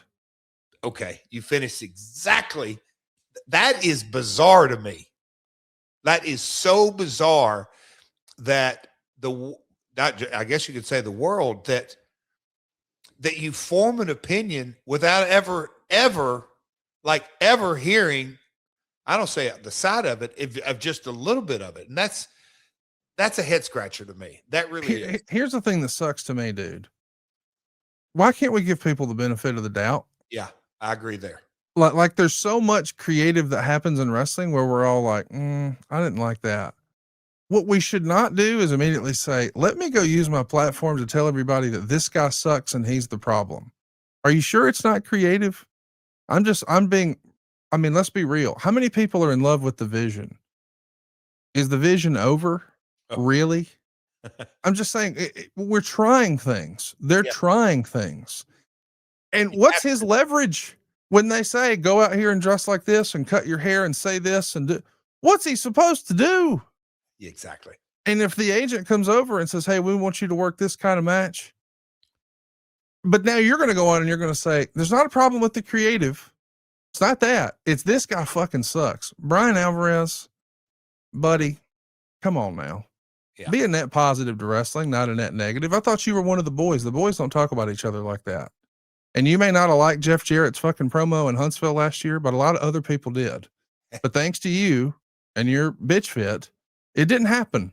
So when people want to know, oh, Jeff, what happened to your storyline? Ask Brian fucking Alvarez. And by the way, I like Brian. I follow him. I consume his stuff. But I'm just saying on this one thing, dude, Yeah. What are you doing? You're not reporting the news. You're changing the news. And here's what's crazy. It's as if I'm the boss and this is exactly how I wanted the story to go. Yes. Do you think that was this Austin Theory's vision for his career? Jeff Jarrett's creative was No. We know how this works. Jeff, go out here and read this. Say that. Booyah. What? Why don't we give it an opportunity? Let's see where it goes next week before we just shit on it. Yes. But at the first hint, well, I didn't like page 1 of the story. I'm turning it off and telling everybody not to watch. And here's an idea that's better, and I'm not qualified to say it. We got in a rabbit hole, but it is insane how you laid that out because you're spot on. And by the way, I love me some Wrestling Observer, lifelong subscriber, not going anywhere. Think the world of Brian Alvarez and what he does, but disagree on this thing. Like, come on, man. Yeah. Don't gut and quarter a guy. You just said, well, he was the biggest star in Evolve and there was so much hope and promise. Why can't we say WWE fucked it up? Why do we have to say this guy sucks? What does that even mean? This guy sucks. If he showed up in AEW, would you keep the same energy? I don't think you would, because I've not heard you bury anybody in AEW Ring of Honor that way. And I wonder why that is. I'm not suggesting that you're on any sort of payroll at all. I'm just saying, because it's fucking not right. I thought you were one of the boys. The boys don't talk about each other like that, not publicly. Now, behind the scenes, they'll bury the shit out of each other. We all know that. But like, come on, Jeff. You've never heard one of the guys use his platform to talk about another guy like that. No. And that I know Jim Cornette does, but that's a different thing. But here's where, and look, Cornette's not a reporter. Cornette's an entertainer. And that's going to bingo. There's a gigantic difference. And I know that I look at Jimmy, I still call him Jimmy because I can hear my grandmother. I knew him when I was 12 years old, all this. But Jimmy would be pissed off that I'm saying this, is that Jimmy has monetized the IP. Everybody knows that. He's playing the old man who yells at clouds. It's what people want from him. He's playing the hits and he's doing it fabulously. I was going to say, it is. And I know people could say Alvarez is doing the same, but it's positioned like it's news, Jeff. No, he's not. No, Alvarez is. I agree. I don't think Dave is. I don't think Alvarez is. I don't think. I think they fancied themselves as journalists. Cornette would never call himself a journalist, a critic. No, Jim Cornette is giving his freaking opinion on 50 years in the business and being a historian and being an active creative member of talent, all the above, not a critic. By the way, I know you said Alvarez and Meltzer. I'm not trying to be a Dave Meltzer defender here. I know that, Jeff, you're not accusing me of that, but I get accused of that all the time by Eric and Bruce. But if you heard in that clip, Dave never said anything negative about Austin Theory. He said, well, we'll see. Like, buddy, Alvarez, you're a good listener. He said, well, we'll see. Because I threw Dave out with the baby one. You know what I'm saying? Yeah, but he didn't say that. I was going to say, you're a good listener, dude. You are. Because he knows, like, hey, that's not fair. We don't know. This guy's been told to change, cut your hair, wear this, say that, wrestle like this. That he's running somebody else's plays, and we're going to say this guy fucking sucks. He's the problem. And Meltzer's like, well, because I think Alvarez said something like, he's never going to get over. And Dave was like, we'll see. Because we don't know. No, you don't. I don't know. It just feels like, man, that was a party foul, but something that's not a party foul, especially in this new year. We've all got big goals, and maybe you've got no time to cook. Well, Factor makes it easy with fully prepared meals designed by dietitians and crafted by chefs, so you can eat well without shopping or cooking. Here's what goes inside: quality, functional ingredients, including your lean proteins, your colorful veggies, your whole food ingredients, and healthy fats. There's no refined sugars. There's no artificial sweeteners. There's no refined seed oils. These are meals that fit your goals and your schedule. We're talking healthier eating, calorie management, and more protein. There's a reason that Jeff Jarrett is looking better than ever. He's been rocking with Factor for years, and you should too. You're going to love the variety. They've got 100 different rotating weekly meals. The options include things like high protein, calorie smart, Mediterranean, GLP-1 support, and ready to eat salads. Plus, the new Muscle Pro collection supports strength and recovery It's always fresh. It's never frozen. It's ready in about 2 minutes. There's no prep. There's no stress. What are you waiting for? Head on over to factormeals.com/myworld50 off and use the code myworld50 off to get 50% off your first Factor box plus free breakfast for 1 year. Offer only valid for new Factor customers with the code and qualifying auto-renewing subscription purchase. Make healthier eating easy with Factor. One more time, factormeals.com/myworld50 off. Going to get you 50% off your first box plus free breakfast for a year. Jeff, there's a lot of wrestling news to go around. We said we were going to do some Ask Jeff Anything, but man, we've had so much fun talking about the news and notes. We got to talk about our great close personal friend, one of the greatest stories of wrestling in the last 5 years, Matt Cardona. He gets cut in 2025 from WWE. He grew his whole life wanting nothing more than to be a WWE superstar. He starts doing a podcast with Brian Myers. They start doing their own action figures. The former Kurt Hawkins and Zack Ryder proved themselves to be successful outside of the tent in WWE. And Cardona made himself the indie god. He worked literally everywhere. The NWA, check. How about Ric Flair's last match? Oh, yeah, he was there too. But I mean, literally everywhere you could see him, including AEW, certainly including shows in Mexico, but all over the United States. I mean, Game Changer Wrestling specifically, Juggalo Championship Wrestling, the NWA, everywhere you could go, TNA, Matt Cardona has been there. And he's got a bunch right now, or I guess he had until this past weekend, of indie titles. I think he was in the title picture for the NWA. He was the Juggalo Championship Wrestling champion. And now he's back in WWE, not as Zack Ryder, but as Matt Cardona. And immediately after his return, we started seeing posts online with everybody celebrating his successful return. We know his lovely wife, Chelsea's in WWE. So happy for Matt. He's realized his dream.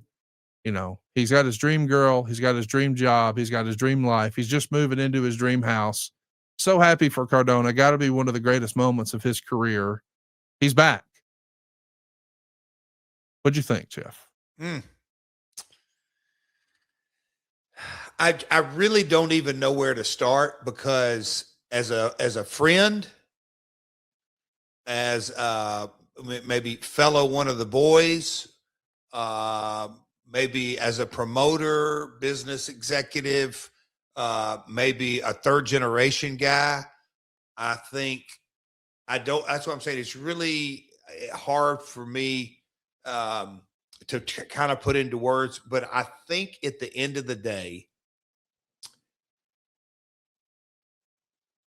the biggest, or maybe the best way I can put this into the real success story that it is, because we can, personally, the grind, the passion, perseverance, persistent, for sure.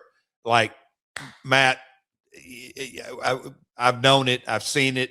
We've we continue to text often through the years.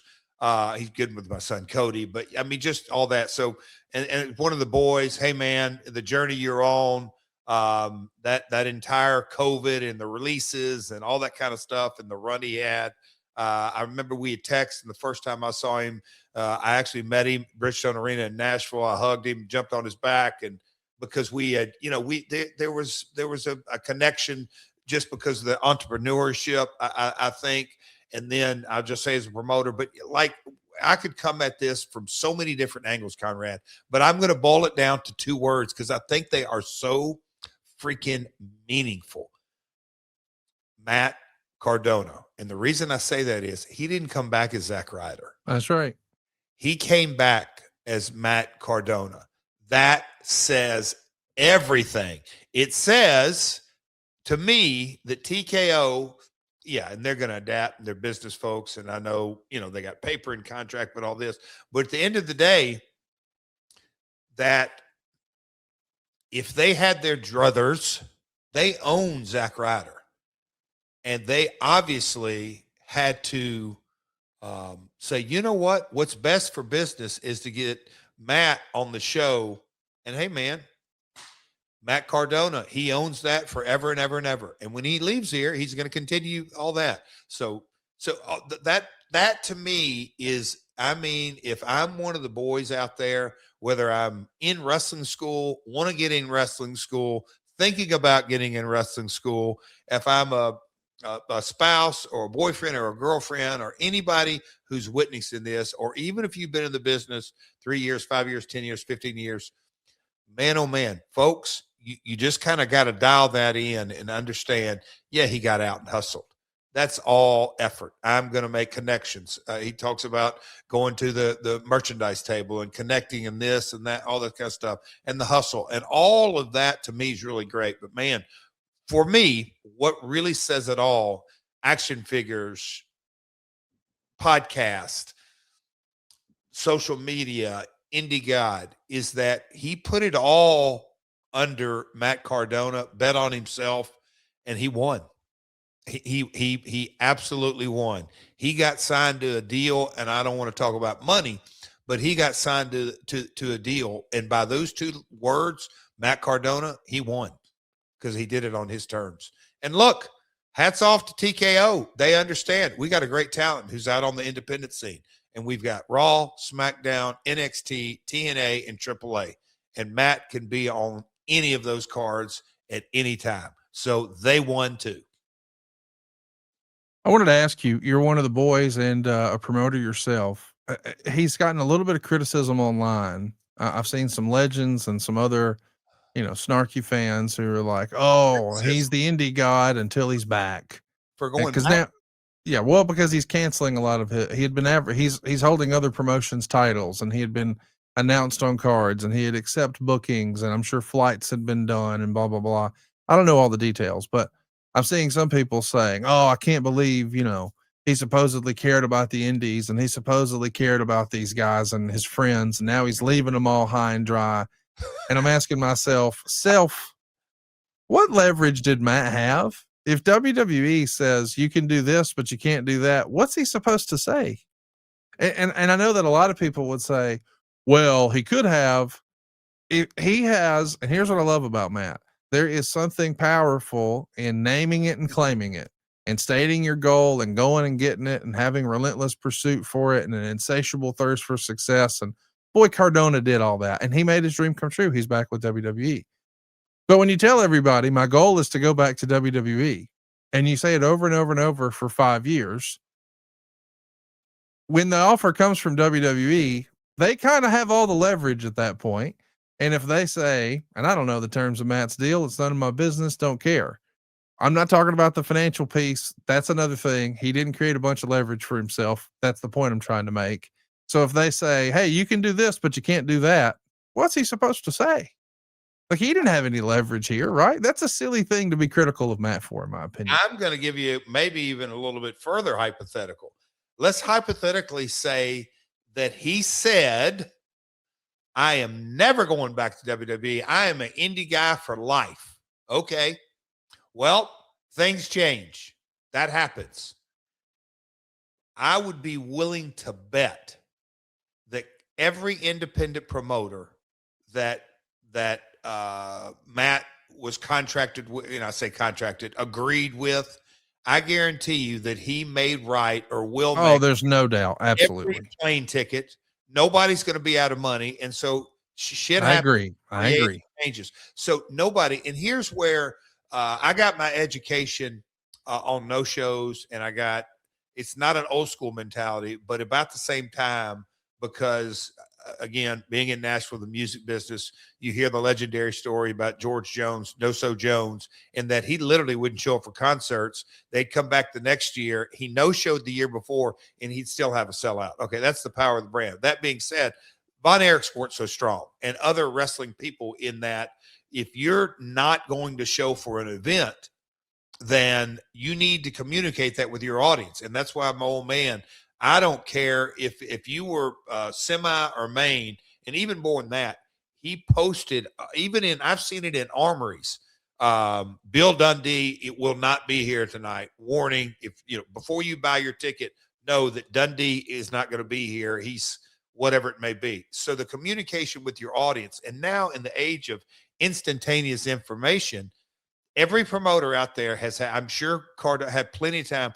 There was no quote unquote no shows. I'm actually kind of, I shouldn't be surprised, because I just think we're living in a world that there's a lot of fundamentals about promoting that people really just, they don't understand, and that's okay. They're not supposed to understand. But Cardona is not taking money out of anybody's pockets. If so, he will reimburse them on tickets, and he'll make right. As far as not making dates, whether you're a champion or not, like that, like, folks, what world are we living in? Things happen all the time. Would it be any difference if Matt would have, because he tore his bicep and he's had injuries. Would it be any different that you had to vacate the title because of an injury or whatever it may be?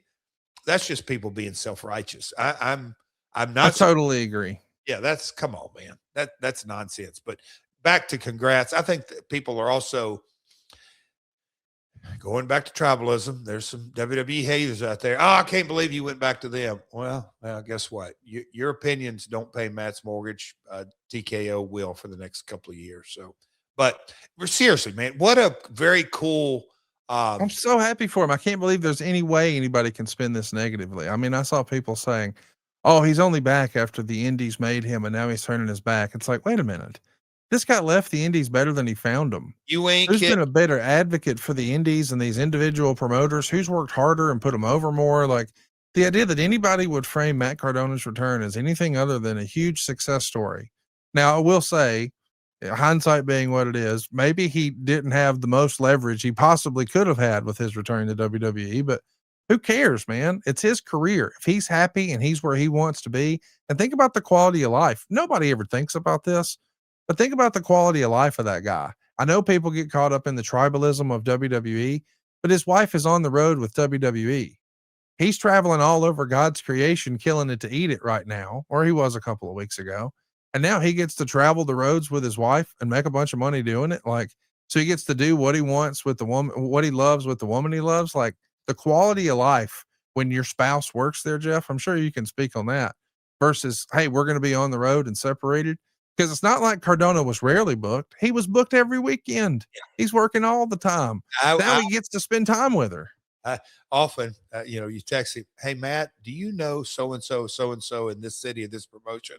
Yeah, he's great, blah, blah, blah. Or he would say, I don't remember, but yeah, he grinded. So he did. And again, I go back to, Conrad, the online audience or people that think they know, kind of the end result. Oh, Kev, this ain't show friends, it's show business being highlighted here. The whole name of the game is to make the most money while you can. It just is. It's the same as anybody else going to their job, and we romanticize it sometimes, but hey, if you're listening to this at work, I hope you make as much money as you can. And if the competitor across the street offers you more money, I hope you consider it for you and your family. Yeah. But it's your decision. And I'm happy that Matt made a decision, and it's going to be a happy ending. I mean, I texted him when he came out the other night. I said, dude, your life is a movie. Congrats. I mean, that's like a little mini series. If there's a series on Cardona one day, we just watched the end of episode 2, and I can't wait to see what's on episode 3. Yeah. And I just, oh man, just to me, the grind, we chuckled about it often. Like how talent can show up to shows and not put in the effort was always a head scratcher to me and him. It's like, what? You're not going to monetize yourself. You're not going to get on social media and promote. You're not. Okay. To each his own. Jeff, let's talk about some other big anniversaries. We just passed a big 10-year anniversary of Kenny Omega kicking AJ Styles out of the Bullet Club. It happened at New Year's Dash 2016. And we know right around the corner, here he came. AJ Styles makes his WWE debut. I don't think at the time anybody would have predicted the success that AJ would have had in WWE or that Kenny Omega would have had with the Bullet Club. I mean, on that same day, Omega and the Young Bucks formed the Elite. And we know that the Elite and the Bullet Club merch movement really leveled up in 16 and in 17 and in 18 is when Cody and Dave Meltzer's bet took place. We know it was the precursor for what we now know as All Elite Wrestling, but that all really got kicked off. Elite really started 10 years ago. When you look back on the legacy of those three guys, and I know they've got their critics, and we've named some of them today as other podcasters, people who maybe don't like their style or their brand of wrestling, but I don't think anybody would have predicted 10 years ago when Kenny Omega kicks AJ out, takes over as the leader of the Bullet Club, forms the Elite with the Young Bucks, that 10 years later, AEW would be doing what they're doing and setting all these records. I mean, that Wembley record will probably never be broken, at least not anytime soon. It's unbelievable to think about the success they've enjoyed just in 10 years, Jeff. And with critics the entire way, I don't think there's another run like that out there. Timing is everything. And I don't know, Yeah. were you about to ask me, like, were you about to ask me a question to come in? I just wanted you to contextualize 10 years of the Elite and what their impact on the business has been, because a lot of people diminish and say, oh, well, I hate their style of wrestling. And it's like, hey, whether you like it or not, they sold a bunch of merch. They created All In. All Elite Wrestling was born, and it's called Elite to this day. All Elite Wrestling. It's literally their middle name. And that all started 10 years ago with those three guys, Jeff. I'm trying to think where to kind of dive into this. I made a statement 11 years ago, maybe 10, 11 years ago. So going back, man, I'm tying this all into. So they made me a part of the Bullet Club. The reason I'm saying that is I thought that was really cool. But prior to that, I'd made a statement, man, wrestling is headed for a freaking boom, because the Bullet Club had never been on TV, national TV in America, but it was everywhere. Doc, Carl, just all that. And then obviously AJ and his, we'll call it TNA run. And then he bets on himself and goes there and didn't just do good. He did great. And so I think I'll call it TNA in the marketplace. Obviously WWE's the 8,000 pound gorilla, but still AJ was the face in a lot of ways of the TNA brand.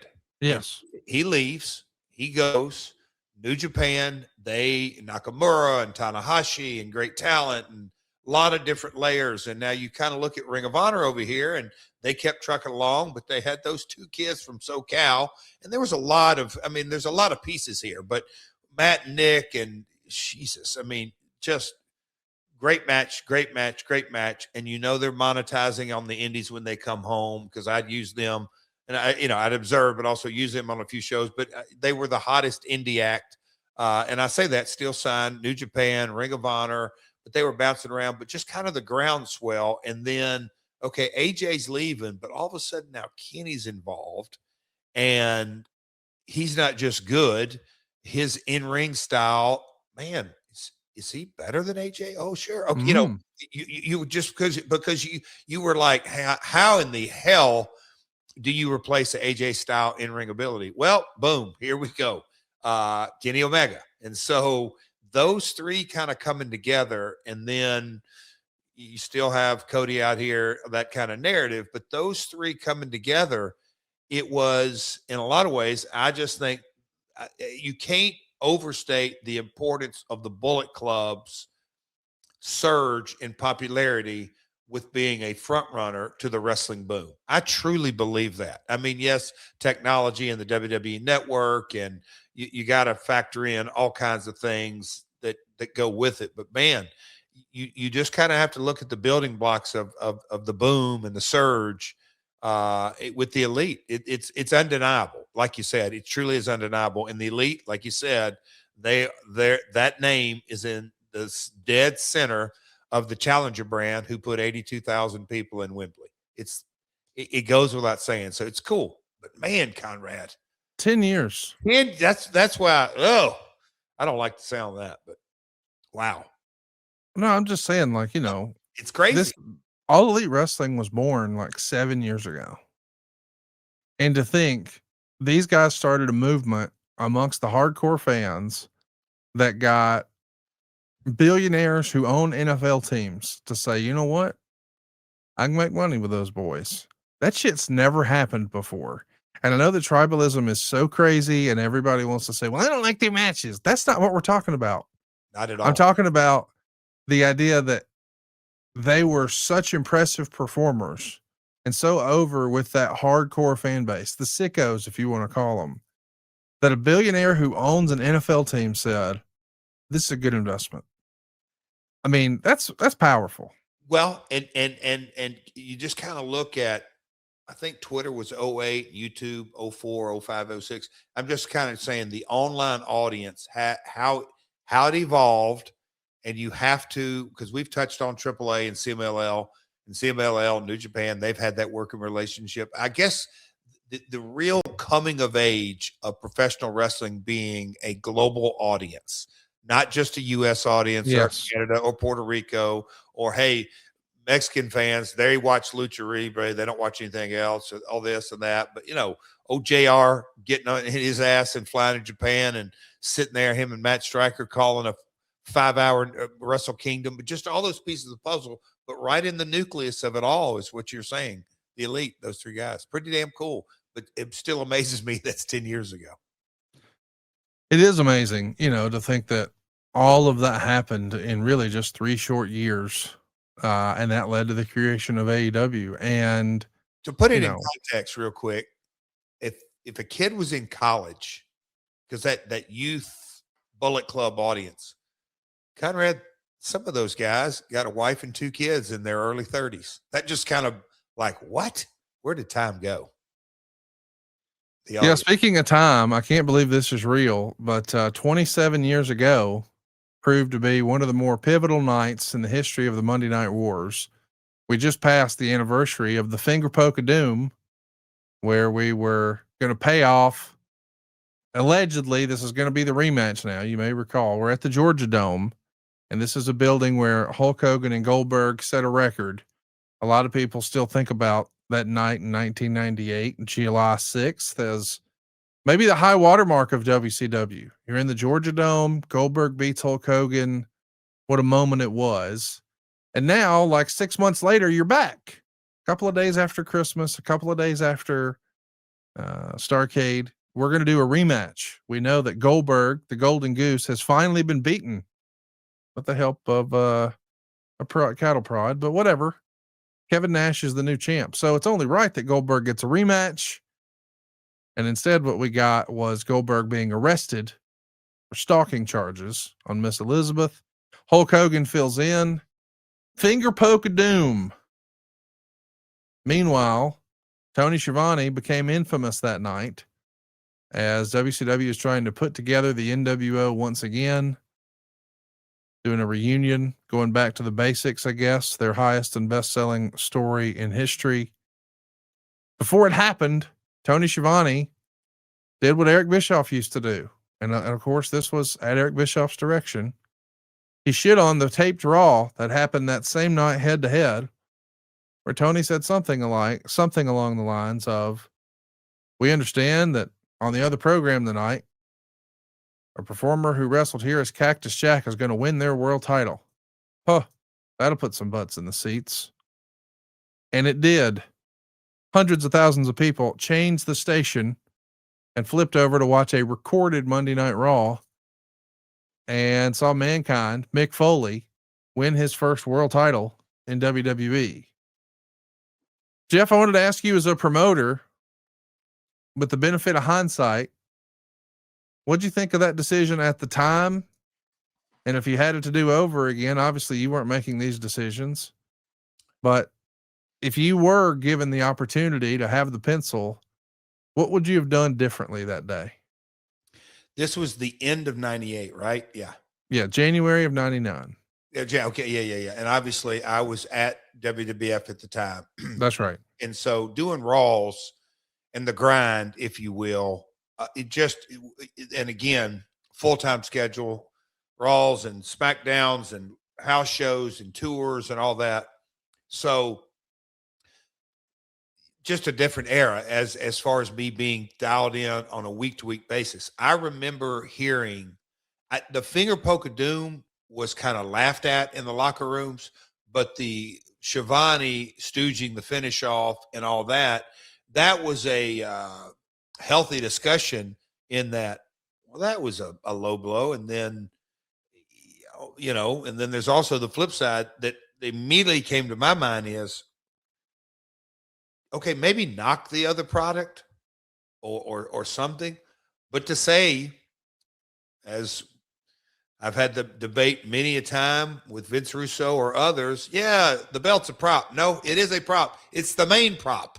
It is the centerpiece of what a professional wrestling promotion is, in a lot of ways, is built around. So you're going to tell people, hey, on the other station, their centerpiece is about to change hands.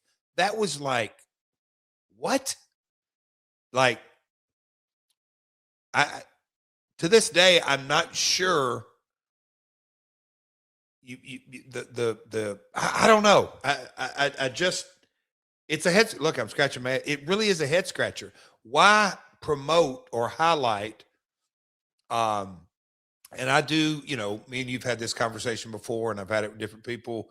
Never punch, excuse me, never punch down, always punch up. But I don't know, Conrad, that in hindsight's 2020, but I don't get the logic at all. I'm not saying I have to agree with it or disagree with it, but I don't even understand the logic of, hey, watch the main prop be swapped over here by one of our former talents. Oh yeah, he used to be on this roster, but now he's over there. And yeah, they are the hot product right now.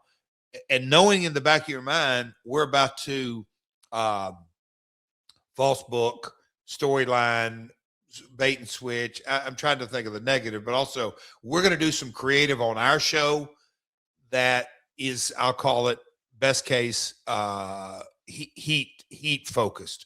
We're going to aggravate our audience, maybe by design, but we're going to aggravate. I don't know, it's confusion. It really is, the decision making very confusing to me. Like, what was the logic behind it? And you may have, I know you have better insight than I do. But again, at the time, that debate went on about the Shivani comment, but as far as the finger poke, we just kind of chuckled and said, okay, that, but again, chuckled in the way that not ha, just like, okay, that's their creative for the night. Sometimes you get good creative, sometimes you get bad. It all gets lumped in together, the finger poke of doom and the spoiler for what happened on Monday Night Raw. As a promoter, wearing your promoter hat, what was the bigger mistake?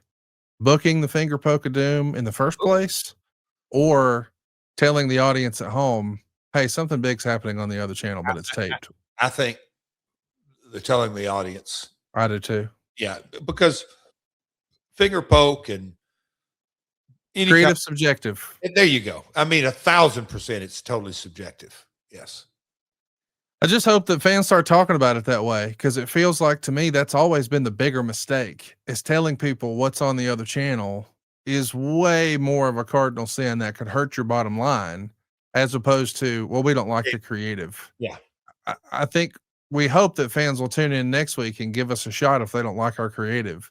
But if we're going to tell them that there's a guarantee that something big is happening on the other channel, boy, that feels like the bigger misstep to me. That might keep them coming back week after week. Yes. Like the what if they love it and they're there next week? It doesn't make any sense at all. Yeah. It also doesn't make any sense for us to tell you guys we're going to let you ask the questions and I ask all the questions instead. So next week we're going to do Ask Jeff Anything. We've already got like 15 pages worth of questions, but I'll bump some of those shitty ones off and put some of your better questions in. Okay. Let us know your questions below right now. If you could ask Double J anything at all, let it rip, Tater Chip. I've asked him questions today he never thought we'd be talking about, and you can do it next week. Just hit those questions right now at myworldpod.com. This was a lot of fun, Jeff. I got to tell you, I don't know what I'm going to do with all my free time. I got nothing to do on Thursday night. I got nothing to do on Friday night. Nope. There's no football anymore. Nope. There's only one game that was played in all of, okay, I'm kidding, of course, but how great was that freaking Ole Miss Georgia game? I'm telling you, it's what I don't know. I mean, just college football. Sorry for you folks across the pond or down under. It has become. It's not the NFL, but man, it's like, and I know it's tribalism and the big brands and all that, but this college football tournament, when they go to 16 teams and they figure out kind of the calendar, if you will, it's going to get even better. But man, you never know what you're going to get. It's fun. It's a lot of, it's again, the game of football is just ready made for TV. 3 downs and out, take a commercial, change of possession, take a commercial. It's just so ready made, advertiser friendly. But man, a lot of fun. And if that Steeler game, Conrad, that's one of the better games. It's so emotionally involved with Cody, but a lot of fun, man. It really, it's good TV viewing, if you will. Well, Jeff, by the time we get together next week, we'll know who's playing in the college football championship. So I want to get your predictions right now. We know that we're going to see Ole Miss and Miami, and we know that we're going to see Oregon and Indiana. Who do you think's there at the end, and who do you want there at the end? Okay. On the Miami Ole Miss game, and I'm an SEC guy, but I really would like to see Miami win. But I've got a sneaking suspicion that Ole Miss is going to slide in there, kind of like a team of fate. And then on the other side, this Oregon-Indiana Big Ten battle, I think all the money's going to come in on Indiana, and they've got 6-year seniors and 5-year seniors, and I'm probably going to bite myself. But and maybe I'm betting with my heart right here, but I do think it's really hard to beat a team twice. I think the coaching at Oregon, not to say Cignetti's not a great coach. God, it's hard. That's a hard to pick.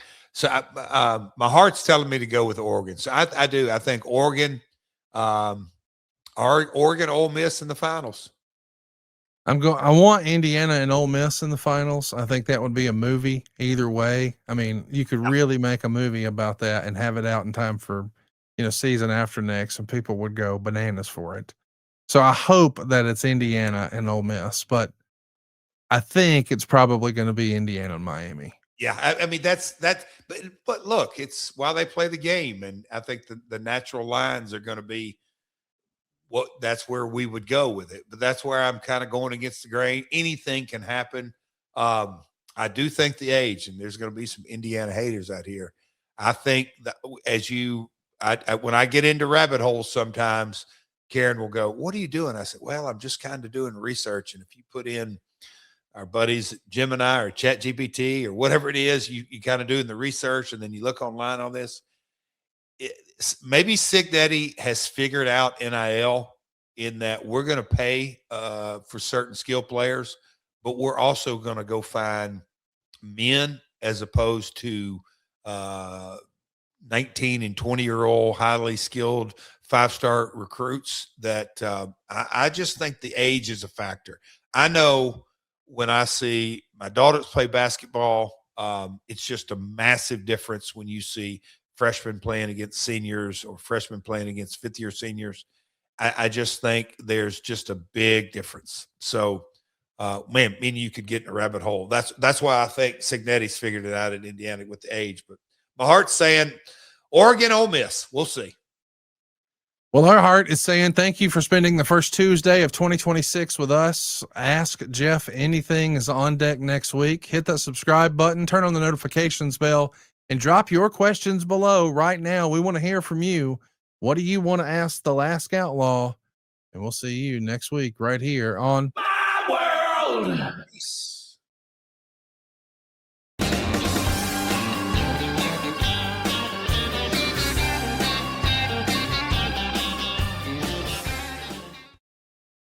Hey, just in time for the holidays, what if you didn't have to worry about any of that credit card debt? If you're feeling stuck making the minimum payments and you don't want to have to put Christmas on a credit card, we can help at SaveWithConrad.com. We routinely help our listeners save hundreds of dollars a month.